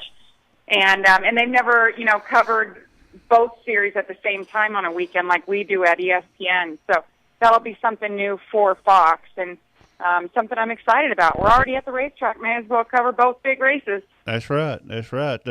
And like what you and Eddie was talking about, it's kind of hard. I've just got used to now calling, the Nationwide series nationwide, where it used to be the Busch series. Yeah. There's a handful of them out there that still call it the Busch series, and now we're changing it again. But It's great to have Xfinity. It's a long-term contract, and always nice to have a big company, with that kind of money backing a series to know that it's going to be around for a while. Yeah. Well, I've heard a lot of people, they've called in, I listen to the NASCAR channel, quite a bit on, Buddy Baker and Brad Gilly's show. I like, listening to them. And, but, I like listening about all the shows on there. But, people, calling in, well, is Xfinity going to be, dictating, who gets to watch the race, this, that, and the other. They ought to know that Xfinity is not just going to show it on their cable program because it's going to be shown, NASCAR wouldn't allow that. Right. Yep, it's got to be for the greater good, so it'll be seen everywhere, so everybody can have access to it. And so many people watch races online now. It's unbelievable. I don't really grasp that, but I know the numbers show. So I know they'll do their best to get, access for everybody to watch. So hopefully that stays alive and ratings go up. I don't see it going nowhere but up, and I think when we was at the Talladega race, me and Eddie was, and and it seemed like from last year to this year, it seemed like the attendance was up this year at Talladega more than it was last year. Yeah. Yeah, it's hard to say, and there's really no rhyme or reason sometimes what pushes ratings. But gosh, there was a lot of hype for Talladega, so you only hope that it pays off, with that being an elimination race. I mean, that was insane there. So covering it was awesome. There was a lot to watch, and I think the people watching got their money's worth. Yeah, they did. Martinsville last weekend. Yeah. Now, do you see maybe? I mean, I'm just asking your opinion. I don't know if you know, but I've been hearing a lot of hype, from the fans and from the media that they like to see a road course race in this chase. Do you see that? I would love that. I don't know if it will happen. I could imagine maybe next year NASCAR wants to look at changing it up a little bit, maybe adding a different track or adding a road course. I know a lot of people would love to see that.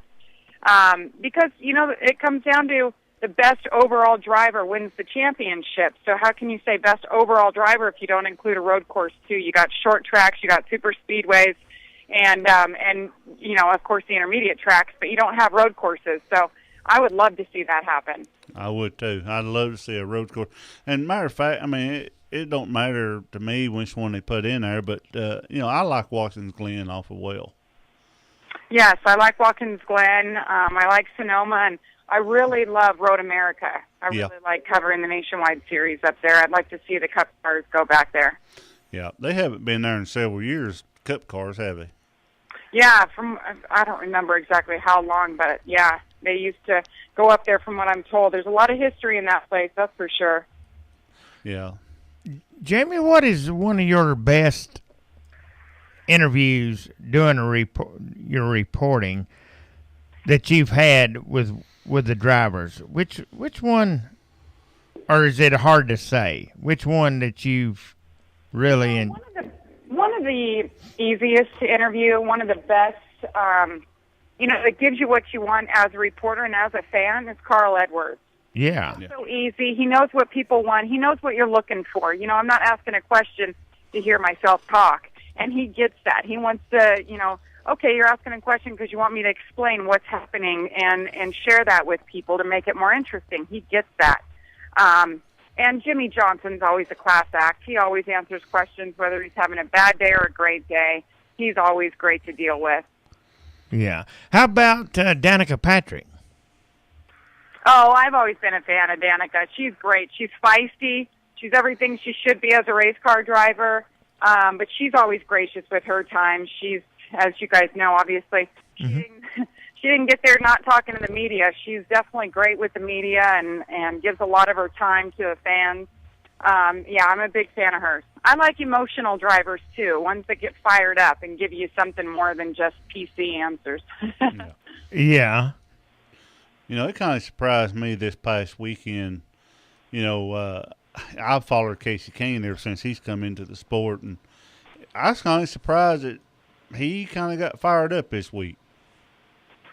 Yep, you're seeing it from these guys because the pressure that they're feeling. And, Matt Kenseth and Kevin Harvick got mad at him. And there's just so many pointing of, fingers. And it's like you see Matt Kenseth go after Brad Keselowski. That's just not something you see from Matt Kenseth. No. Even he was shocked. So, that's something that the fans want. They're getting it with this new chase format. Yeah. Yeah, and, that's, they are getting it, I think I heard Buddy Baker talking the other day. He said, well, what made NASCAR famous was the fighting. He said, let them fight in the pits. Or after they get out of the pits, and get out of the car. He said, they want to fight, let them fight. Yeah, exactly. That's from Buddy. Jamie, I see a picture on here that where you'd had an interview with Roger Penske. He seems like a nice fella. Roger's such Roger Penske. a classy man. Roger is, he's as good as they come. I've worked around him and interviewed him for years and years, of course, with my Indy 500 coverage over the years. I deal with him a lot. And he's just such a hands-on guy. And, man, there's so much to learn from him, too. And he just says the right things. He does the right things. He handles his team the right way. And, obviously, they're showing it right now, the way the 2 and the 22 are running. I think that 22 is going to be tough to beat for the championship. Yeah, yeah. But I'm going to go and stick. I'm a Dale Jr. fan, and he won, last week, but he's out of it. But I'm going to pull for Gordon the rest of the way. Jeff Gordon stands a good chance. Yes, he does have a great chance. I think it's between the 22 and the 24, just the way they've been running all year long, but also really the way they've been running in the chase. That they've been hitting all their marks, and that's what it's going to take. Exactly. Yeah, I like to see. I would like to see Joey, win it, but it's going to be hard to beat Jeff. You got a guy that's got that much experience, and he's going to be a legend in the sport after he retires, and it's going to be hard to beat him. And I know that the 22 car and the 2 car has got speed, and they got the drivers can get it done. But I'm kind of like Eddie. I'm kind of thinking it's going to be hard to beat 24. Yeah, I think it'd be great for the sport to see him win another championship. I do A lot too. of people know about him. A lot of people in the mainstream media know about him, and that's important, to get some extra eyes on it. Like, wow, Jeff Gordon, after all these years, has come back and won the championship. I think the storyline just would play out really well and help our sport overall. I think it would too. Jeff, I haven't never really been a Jeff Gordon fan. I hadn't never disliked him, but I'm pulling for him to win it. This year too, since Casey, he's out of it. But I think you're right. It's going to be good for the media. It's going to be good for the fans. It's going to be good for everything about the sport. To see a 42, 43, whatever he is now, year-old guy to win the championship again. Yeah. So and that's what I want to see. And I like to see him get 100 wins too before he retires. Yeah, that would be great. That'll take a while, but if he wins a championship, I think he said if he won another one, he may hang it up. But I think he's having so much darn fun right now with this team he's got around him. I don't see him quitting or giving up anytime soon. Yeah, I think I heard something that they interviewing him. He said, "Yeah, I said that," but he said, "I'm having a lot of fun right now," and he said, "I don't think I'm going to go with that." Yeah.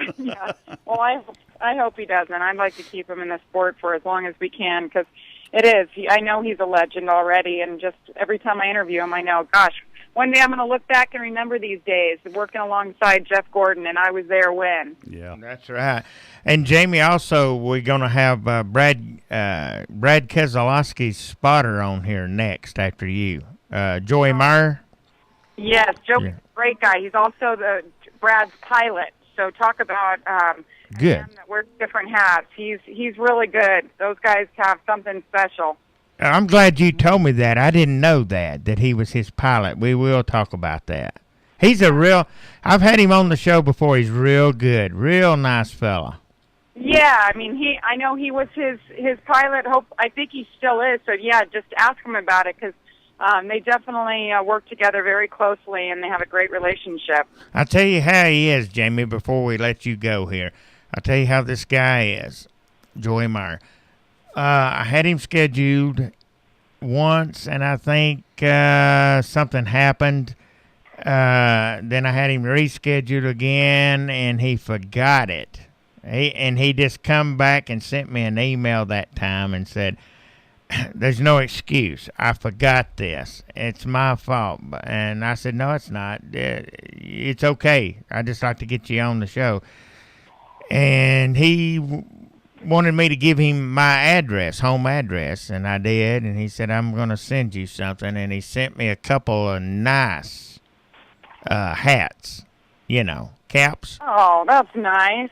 Something he didn't have to do, but he did it, because of his just forgetting, and stuff like that. And it's real nice. They were nice hat, one of the number 2, and the other one was discount tire, that hat, for the discount that does the 22 car. Oh yeah, I'm very aware of them. They're a West Coast company. They're great. Yep. We got one here where we live in Cleveland, Tennessee. That's right. Oh, nice. Yeah, discount tire. That company is really well run. I've worked with them closely a few times. Yeah, so that's cool. You got a hat to sport now. That's right. And Jamie, good luck with NASCAR on Fox in the 2015 season. And we really appreciate having you on the show tonight, and would like to get you back on again sometime. Yes, thank you for having me, you guys. And, next time I talk to you, I'll be working for Fox, and that'll start the Daytona 500 next year. Maybe we can get you back on. We'll try to get you back on in that 15 season. How's that? All right. That sounds like a plan. Well, Jamie, I appreciate your time, and thanks so much. Thanks, you guys. It's going to be a fun last 3 races. All right, and we'll be watching. All right. Thanks so much. All right. Thank you. Thank you, Jamie. See ya. Bye. Jamie Little, she's going over to NASCAR on Fox next year. ESPN folded the contract, didn't they? Yeah. I guess that's why that we've been hearing. Well, I ain't gonna get into that. Anyway, now isn't. I wonder what Alan Bestwick, Andy Petrie, Wendy Venturini. Are they all Krista ESPN? Boda? I don't know if they are or not. They've worked with them, I think. This is just some people interested in Jamie Little. It's pretty neat. Now, sure, Dale Jarrett,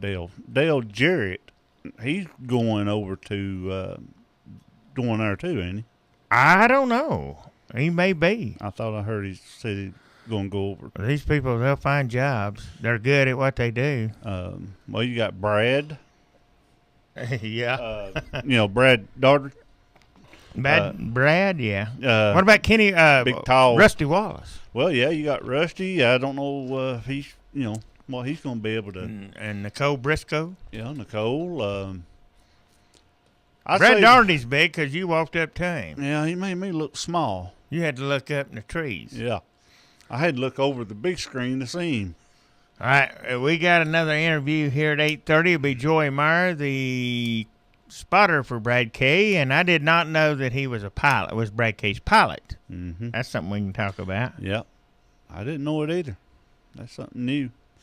But Jamie, I don't know. Like we talked about it, I don't know. She's busy, ain't she? At the track, she is, and I mean, she does take time to talk to you if you ask her something. But she did. She's usually, you better take off with her if you're going to talk to her, because that's the way she's doing. She's on the run the whole time.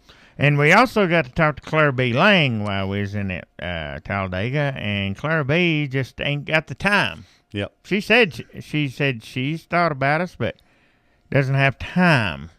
And she apologized. She works for it. 6 days a week. Yep. And the only day she's off is on Tuesday, and she needs to be with her husband. She said, and it's very understandable. Yep. But she's on the road with SiriusXM all the time.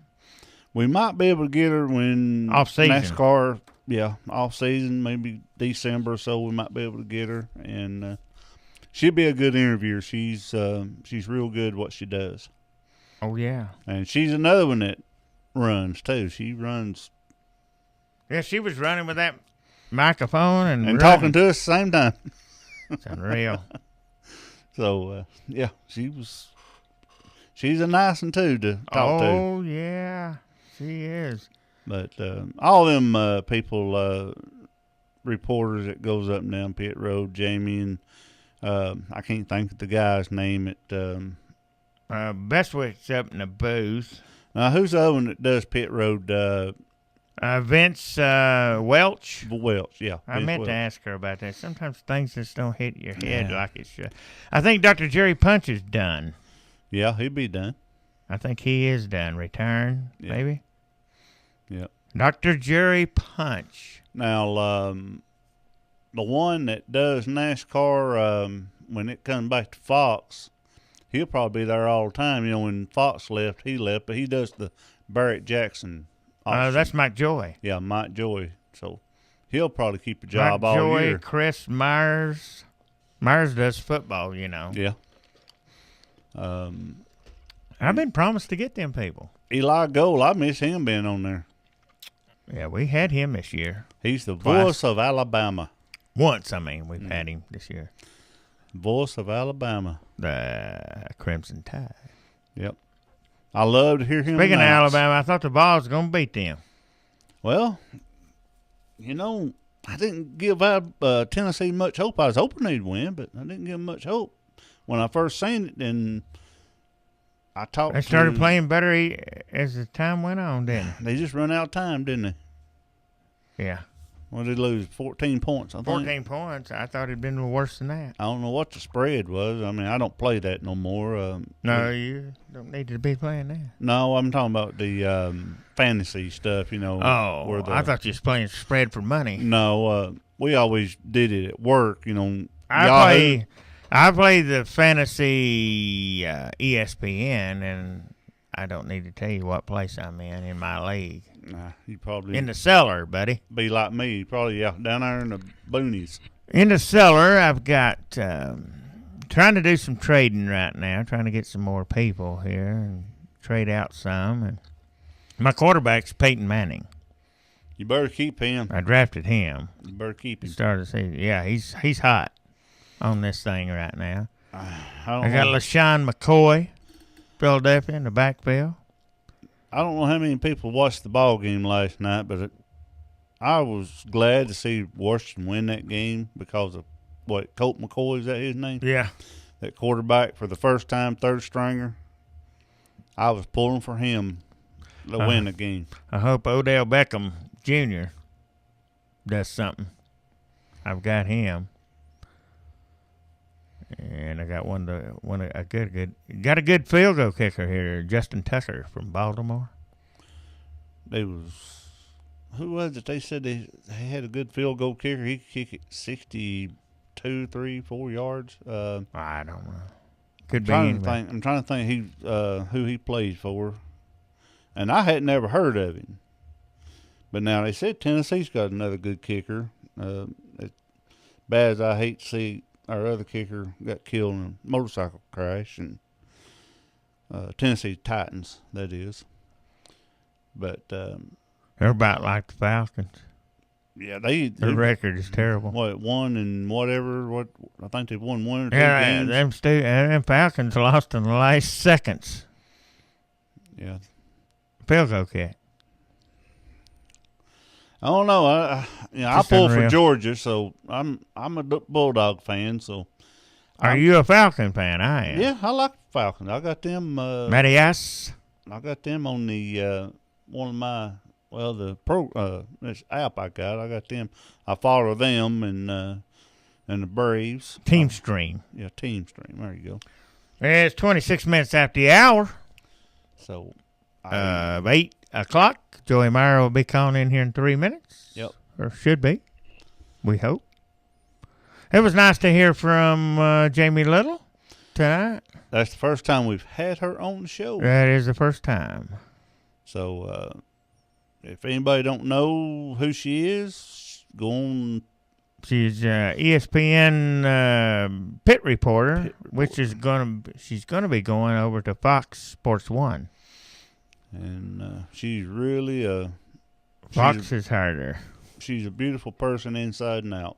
So you can go online and see what she looks like if you ain't never seen her. Big G.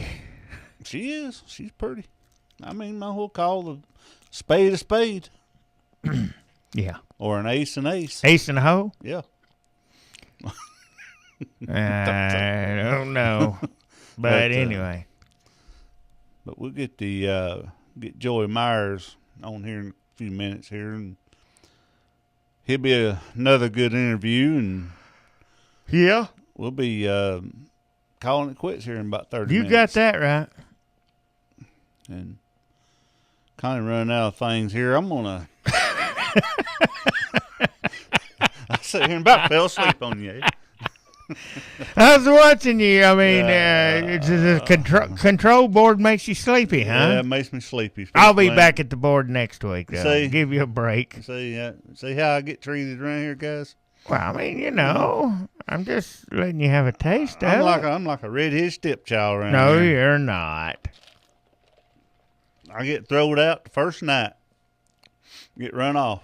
Don't even get to come back. And no. Uh-oh.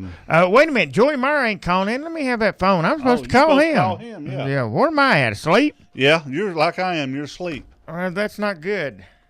No, it ain't good. I mean, I've never been much for sleeping. No. And now I've lost his phone number. Doggone it. Uh-oh. We in trouble. Houston, we have a problem. I could be in trouble because I can't find his number. You better not delete that. Son of a gun. Well, I think I did. You better not.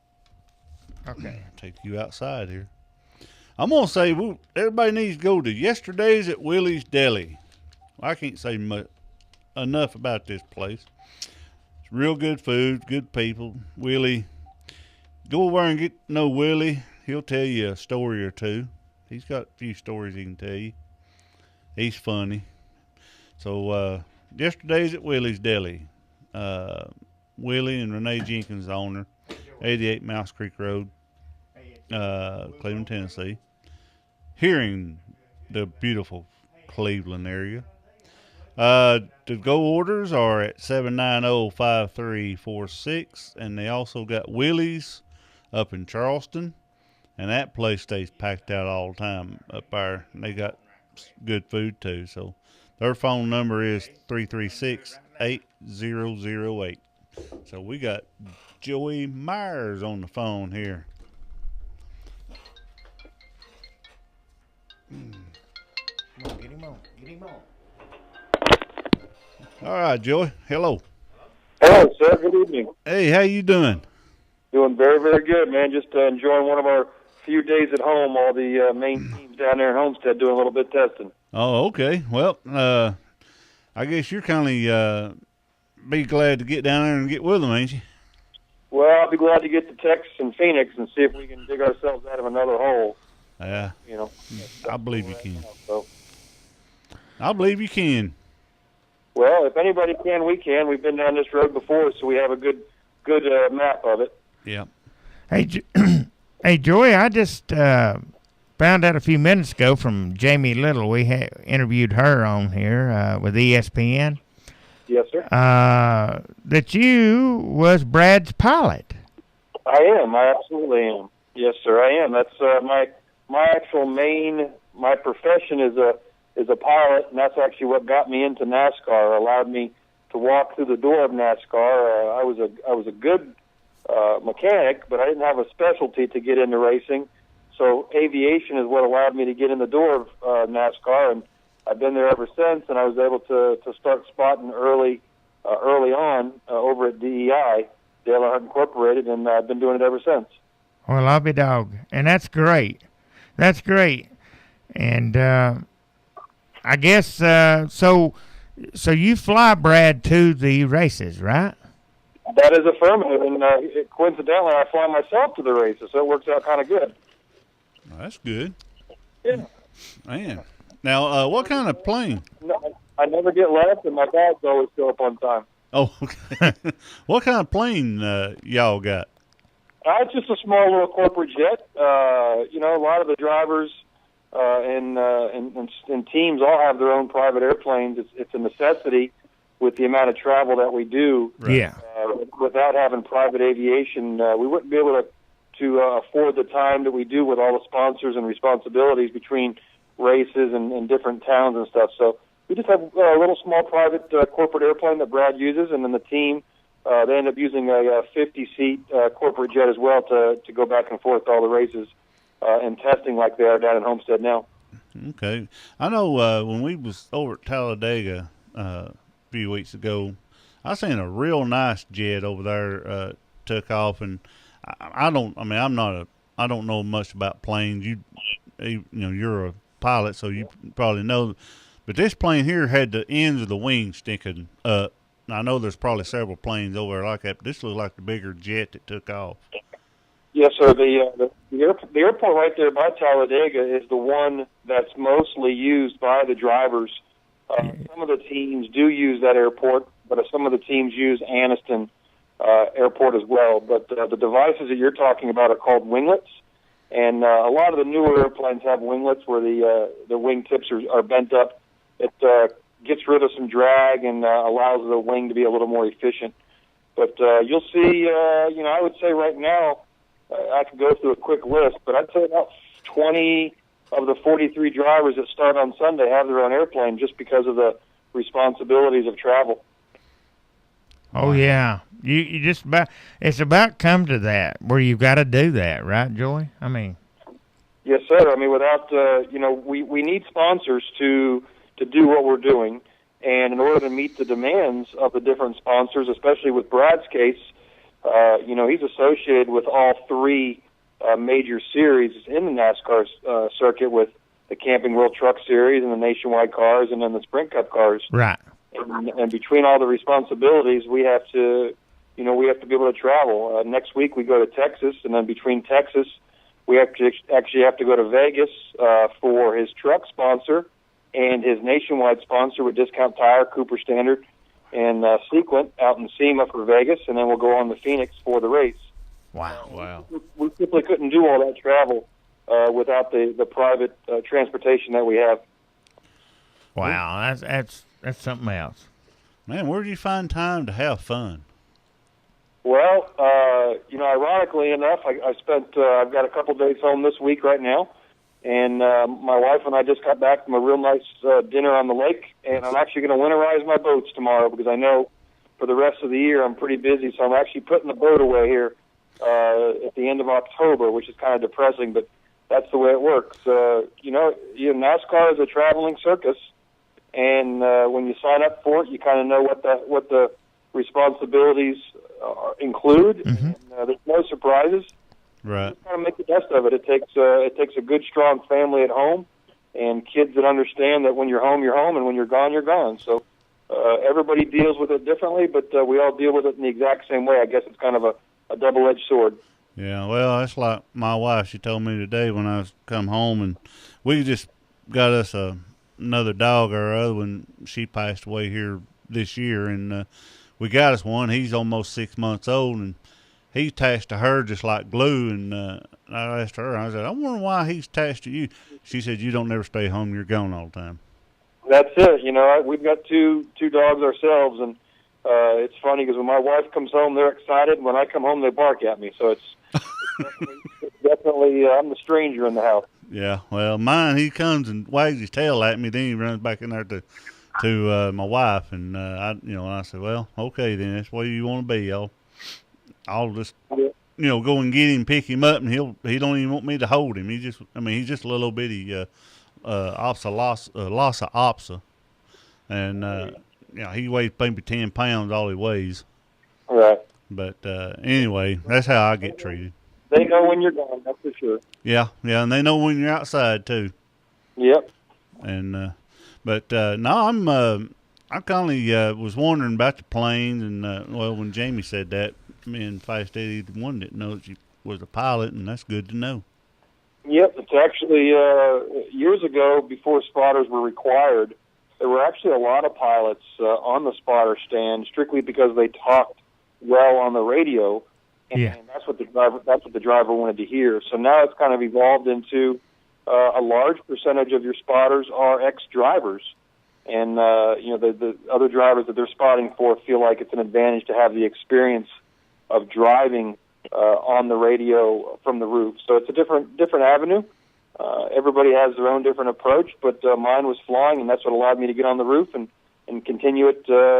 I've been doing it almost over 15 years now. Well, you got a good voice for it. Oh yeah, I appreciate it. I think I heard you on it. That what happened to Brad's car? Did the transmission or something come out of it? Did he slow down and all of a sudden there was a chain reaction of bumping? No, we lost the drive line. We lost a rear end gear. Yeah. It started vibrating pretty bad, and after that it just kind of shut down. I mean, when the rear end gear comes out of the car, you can't go, and there's no way to get that message fast enough to the guys behind us. Yeah. And it's just a chain reaction. We took out some good cars, and we hated it. Did with the 13, the 10, the 78, just to name a few. Mm-hmm. But, just a chain reaction that was uncontrolled by us, unintentional by us for sure. And we had to go back to the garage there and fix it, and came back out. And guys were able to put a new rear end gear in it. We were 25 or 28 laps down, and gained some valuable points on a couple of cars. So you never know what's going to happen here in the next couple of weeks. Points do matter. We're hoping to be able to go to Texas and or Phoenix and win one of those races. And if not, we're going to need some help from guys in front of us in points. They need to have some bad luck. Yeah. Not that I want to wish anybody in front of us bad luck, but that's what it's going to take in order for us to go to Homestead and be able to compete for a championship. But now if Brad wins one, it's like he's in it for the. That's it. If any of the 8 chase drivers that win a race are automatically going to Homestead and racing for a championship. So it's definitely a win and you're in game, or you're going to have to wait till after Phoenix and see how the points right to see if you've advanced on to Homestead for a championship chance. I know at Phoenix, and Kevin Harvick would probably be the one to beat. Well, Kevin's normally very good there, regardless of the track configuration. He's always been good at Phoenix. Brad and Paul and the guys, they sat on the pole in the spring, and we finished second in that race. So we feel confident going to Phoenix. We actually ran good in Texas in the spring race. Joey, excuse me, in the 22 car won that race, and we ran competitively as well. So it's two good tracks that we're comfortable going to, but we would have rather been able to be a little more optimistic with our point situation than having to dig ourselves out of this hole. Well, I kind of was one thing I seen at Talladega that was real neat with Brad. I think it's Talladega y'all won, right? Yes, sir. The 22 car got behind him and helped him, and you kind of got a teammate like that to help you, and get in it. That says a lot about your whole organization. Well, we've realized that it's a strength in numbers, right? And the stronger we can become as a company, the stronger it makes individual teams stronger. So we start at the top and work our way down. Joey and Todd and all the guys over at the 22 would love nothing more than to be able to go to Homestead with two of our teams and our entire company being able to race for a championship. And we'll see what happens in 2 weeks, whether we both can go down there or not. Joey's in really good shape in a points situation. But again, if any kind of bad luck were to happen, then they would have to rely on a win. And we only have 2 races for that to happen, so a lot can happen in 2 weeks. I think Brad, he'll end up winning. I think Brad will win this weekend. I've got a feeling that 2 car will be there. All right, well, I hope you're right. Yeah. I hope you're right. But there's a lot of good cars, definitely with the 4 and 24, and all 8 cars that are in the eliminator round have been very competitive. Only 2 cars haven't won a race all year, but they've all been very, very competitive. So 6 of the top 8 have won races, and then the other 2 have been they've been right there on the verge. It'll be a very, very competitive race at Texas, which starts the last 3 races of the year with all 3 series of the track. So it's a busy time for us with Texas, Phoenix, and then Homestead. Well, I had my top 4 going to, I had my top 4, and it was Jeff Gordon, Brad, Kevin, Harvick, and Joey. That's who I had my top 4 is what I had picked. Yeah, I hope you can make your top 4 go out. I would say for sure 2 of those are going to move on rather easily right now with Joey and Jeff, but Kevin and the 2 car need a little bit of help. Yeah. Well, Ryan Newman, he's up there, but I don't know, he's been consistent here lately, but I don't know if he can keep it going or not. Well, you have to run good first, right? And then you have to start winning. And they've got running good down to a science, right? So you never know when the breakout win will happen for those guys. And realistically, all they have to do is win 1 race to win a championship. Yeah. And that's the race in Homestead. Yeah, so that's it. If they can be in the top 4 in points, go to Homestead and win just 1 race of the entire year, they can walk out of Homestead as the Sprint Cup champions, and that's all anybody can ask. But you don't even have to win Homestead to win it, as long as you finish in front of the other 4. That's it. That's exactly right. But then if you were to do that, you wouldn't win any races and then be a champion. And I think a team would really feel comfortable winning a race in order to win a championship. Although if they don't win a race and still win the championship, they'd be pretty proud as well. Joey, when will you leave out to go to Texas? We're leaving Thursday. We have an appearance Thursday night, and so we'll leave Thursday midday and head out there, and then spend the rest of the weekend and come home Sunday night, and then leave Wednesday again for Vegas to do sponsor requirements out in Vegas, and then head over to Phoenix Thursday afternoon, and we'll stay out there all weekend again. And that's the process we'll do for the next 3 weeks with Texas, Phoenix, and Homestead, and we'll come home, actually stay the night over Homestead, regardless of our situation, because we have a nationwide and truck banquet is Monday night after Homestead. Yeah, and where's that going to be at? Is that down in Miami or? Yes, sir. It is. It's one of the hotels right there in South Beach. We've had the banquet there for several years, last 4 or 5 years to be exact, at one of the hotels right in South Beach, and they combine those 2 banquets to have the same opportunity for the nationwide and trucks to celebrate together. Now, is Brad's drivers in the truck series? It's Ryan Blaney and Tyler Reddick, right? Yep, Ryan Blaney is currently, he's second in points. We're right behind Matt Crafton. Yeah. About 17 points out. And then the other truck, the 19 truck, has been sort of an all-star truck all year. Joey's driven it, Brad's driven it, and a kid named Tyler Reddick has driven 13 of the 19 or 20 races we've run so far. Yeah, he's a good kid, too. Yeah, Tyler's done a real good job for us. Him and Doug Randolph and TJ Majors, Dale Jr. spotter actually spots for Tyler. They've done a real good job. Finished sixth there at Martinsville, and then Ryan Blaney was able to come home fifth. So it was a good weekend for both the BKR trucks. I wish you'd help me, Joy, on something. Try to talk to some of these spotters to get them to where I could get them on the show. You know, it's difficult because, most of these guys travel so much that, they really have kids. I mean, Yeah. I'll just give you one example. Right now, Tab Boyd, I think, has been on your show, but he's down in Homestead spotting for both of our trucks. Kevin Hamlin is moving into a new house, just had a brand new baby boy. Joel Edmonds travels.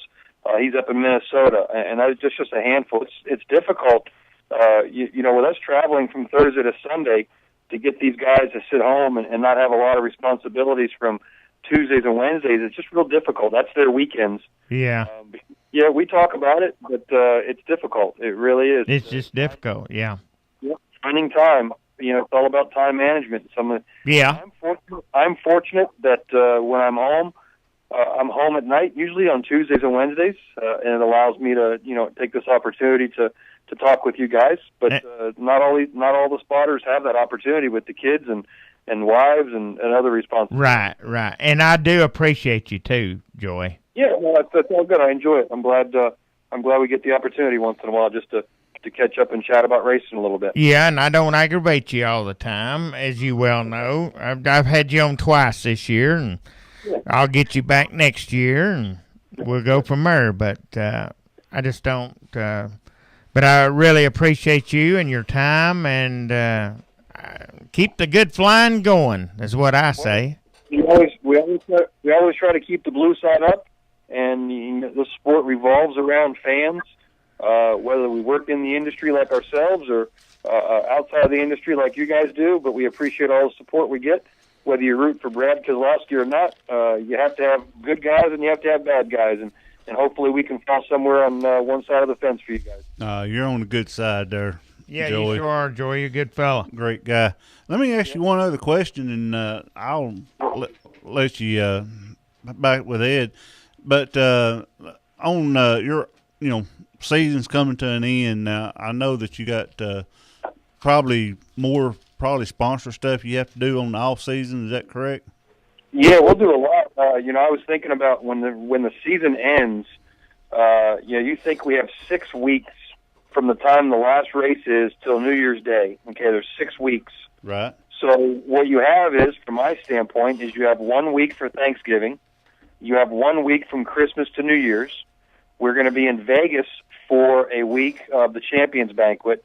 I go to school for flight training every year for another week. Okay, that's 4 weeks of the 6 that are left. Wow. And, you can see how that it gets chewed up pretty quick. Now, that doesn't include any of the normal days because we have a hangar up here at Statesville that I kind of manage, and we do a lot of work up there. But it doesn't include any of the airplane inspections that we'll do in the off season, and or any personal time that Brad's going to be flown anywhere for any sponsor responsibilities, which I know we have. So you can see how quickly 6 weeks from Homestead till New Year's kind of vanishes. Man, I tell you, you got a bunch of troopers, your wife and your kids. I mean, they're troopers, to have you gone like that. Yeah, fortunately, my sons are older now. They're 22 and 25. So we've been doing this now for coming up on 18 years. So you can see where they were. There were quite a few games I missed. I actually can remember only missing 2 races, and that was both the graduations for both kids. But other than that, everything was done during the week as much as I could. One of my sons played AAU basketball, the other one played football, and you just try to, you try to do what you can during the week. And like I say, that's why it's difficult to try to nail us down during the week because we're just so occupied. We have 24 hours in a day, and it seems like we have 25 hours of our time already chewed up. But it is what it is. The family's been very strong, very supportive, and my wife gets fortunate. She was actually able to go to the Talladega race a couple weeks ago and enjoy the victory with us. It was a big time. Well, that's great, Joey. I tell you, I appreciate your time. And I was hoping we'd get to see it down there at Talladega, but we didn't get to. So maybe we'll get to see you next year sometime. If you're free. Whenever you get to a racetrack, you got my cell phone number. Give me a call, and we'll try to meet up. Had I known, you guys, we're on that spotter stand, and we stand right there by the crowd. I don't know where your seats were, if you were in the garage or not. We easily could have gotten together at Talladega. Feel free to give me a call whenever you're at the racetrack. Yeah, we was in the infield. We're in the infield, yes. Yeah, we're media center. That's fine. Well, I'd have been there. I could have. We could definitely crossed paths for 5 or 10 minutes for sure. Yeah. Well, I'll turn it back over to Eddie, and I appreciate it, Joey. You guys, sir, have a great night. Joey, I appreciate you, and we're going to let you go.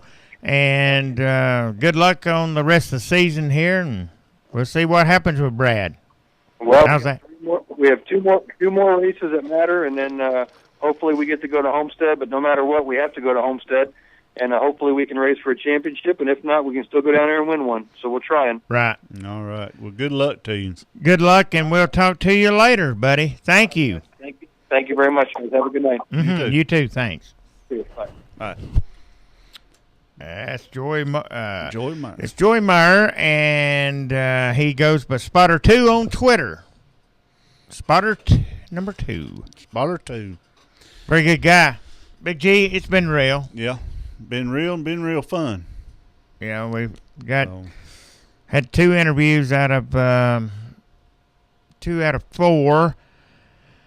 I did receive a text message from JJ's PR person, and I'm asking her email, and I'm asking for him for next week. And let's see what we got right here. Just come back. That will work. I apologize again. Okay, so we got J.J. Yaley at 7:30 next week. Help me remember that. Okay. So I'll need to pull out a couple more, and I'll probably may get to stay highway patrolman from Talladega. Let me know that way, because I've already sent something to Ron Hornaday Jr. Hey, we'll take Ron. And we've got a call here. You just tell me. All right. Caller, go ahead. Guys, I enjoyed these 2 interviews you had, especially Jamie Little. She actually raced a little bit there in the Celebrity Classic, I think. Did you just watch her race? I think you're right, Bullet, about that. Yeah, she raced against what's his name? He wears glasses. He's in the infield. I can't think of his name. I know who you're talking about. What is his name? My buddy. He's a big guy. Yeah, hang on a minute. I'm trying to think. I can't think. My goodness. I don't even know who you're talking about. Yeah, you do, too. Yeah. You know who it is. I've tried to get him on the show, and he just ain't had time. I talked to him in Atlanta in the media center. Oh, yeah, you talking about Knight? No, not Chris Knight? No. What is that guy's name? He was on. He had a reality show he was on, wasn't it? Or yeah, something like that. But I actually seen him race. I think he won that race, if I'm not mistaken. I forgot what his name is. I can't. I'll have to look it up. My brain's dead. Mine is too. Anyway, guys, I like I say, I do, and that last you had on there, I enjoy it. You're talking about his flying. Yeah, he flies. He flies the team, and Brad, and he's a pilot and a spotter at the track. That was kind of a personal interview. He's talking about his home life and his family life, and they don't get much time off. No. That's why, if you hook in good with these people, you got to see if they can help you out some too. And like he said, it's a little tough because some of them don't get no time. Them spotters don't get no time. He was rattling, telling us about the other ones, and they were gone to different things that's going on. Right now is a busy time. The chase, getting it down to the wire, so it's going to be hard to pick up anybody, hardly, right now. I'm gonna think of that guy's name after I hang up with you, but maybe you'll think of it fast, Eddie. But my brain is just gone dead. Yeah, I can't remember what his name is. If you'll hang on just a minute, I probably can look this up here. I know it like an old man, but I just can't think. Well, what's your name? My name's Bullet. You hear Fast Eddie play your song? Yeah, I did. What'd you think of that first kiss or whatever? I didn't know that song. I never have heard it before. I hadn't either. I just looked it up. I hadn't either. Had never heard. We didn't get a response back from Red, so it must have been all right. Yeah. Or she went to bed one. Yeah. Well, Jamie Little though, she's very attractive too. Yeah. Yeah. Yeah. And she gets in them cars and races. They're not like the races, you know. These are sports car classics. I think what she races. Big G knows who I'm talking about. He just can't. I mean, who we're trying to think. He just ain't thinking either. I've tried to get him on our show a lot, and he's not had time. Maybe Fast 44 and know his name. And I can't think. I know it like an old man. Matter of fact, I seen him there this past Saturday, I think, on TV. Yeah, he does a lot of reporting and stuff. I just can't think of his name. Can't either. I'm trying to find it, and I can't. On one well, we didn't talk to Parkers. We didn't talk to, that name went off the top of my head right then. Wasn't Steve or nothing. I can't think. I don't know what it is. But anyway, guys, like I say, I did enjoy these two guests you had calling in, and it was all right. These two were. Yeah. Her brain just shut down. It's unbelievable how you can't remember.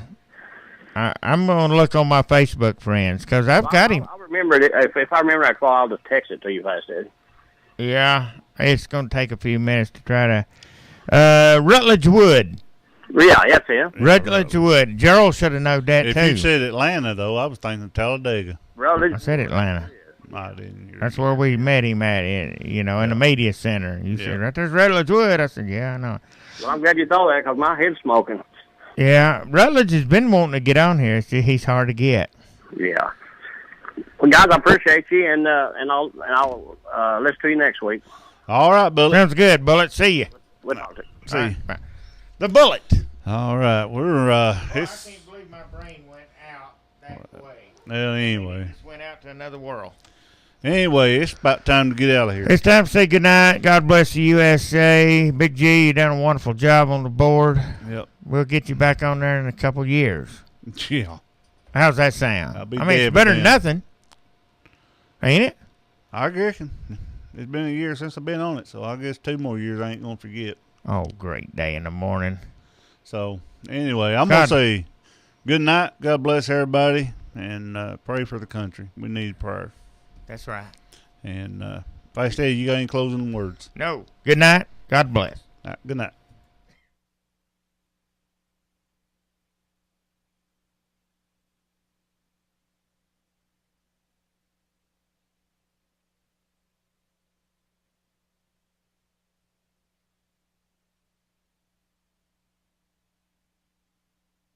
You are listening to WOOP-LP, Cleveland, Tennessee. WOOP FM is a broadcasting service of the Traditional Music Resource Center, and we play America's original music. It's time for the Cottonport Marina and RV Resort's annual Fall Festival. This coming Saturday, November the 1st, that's the day after Halloween.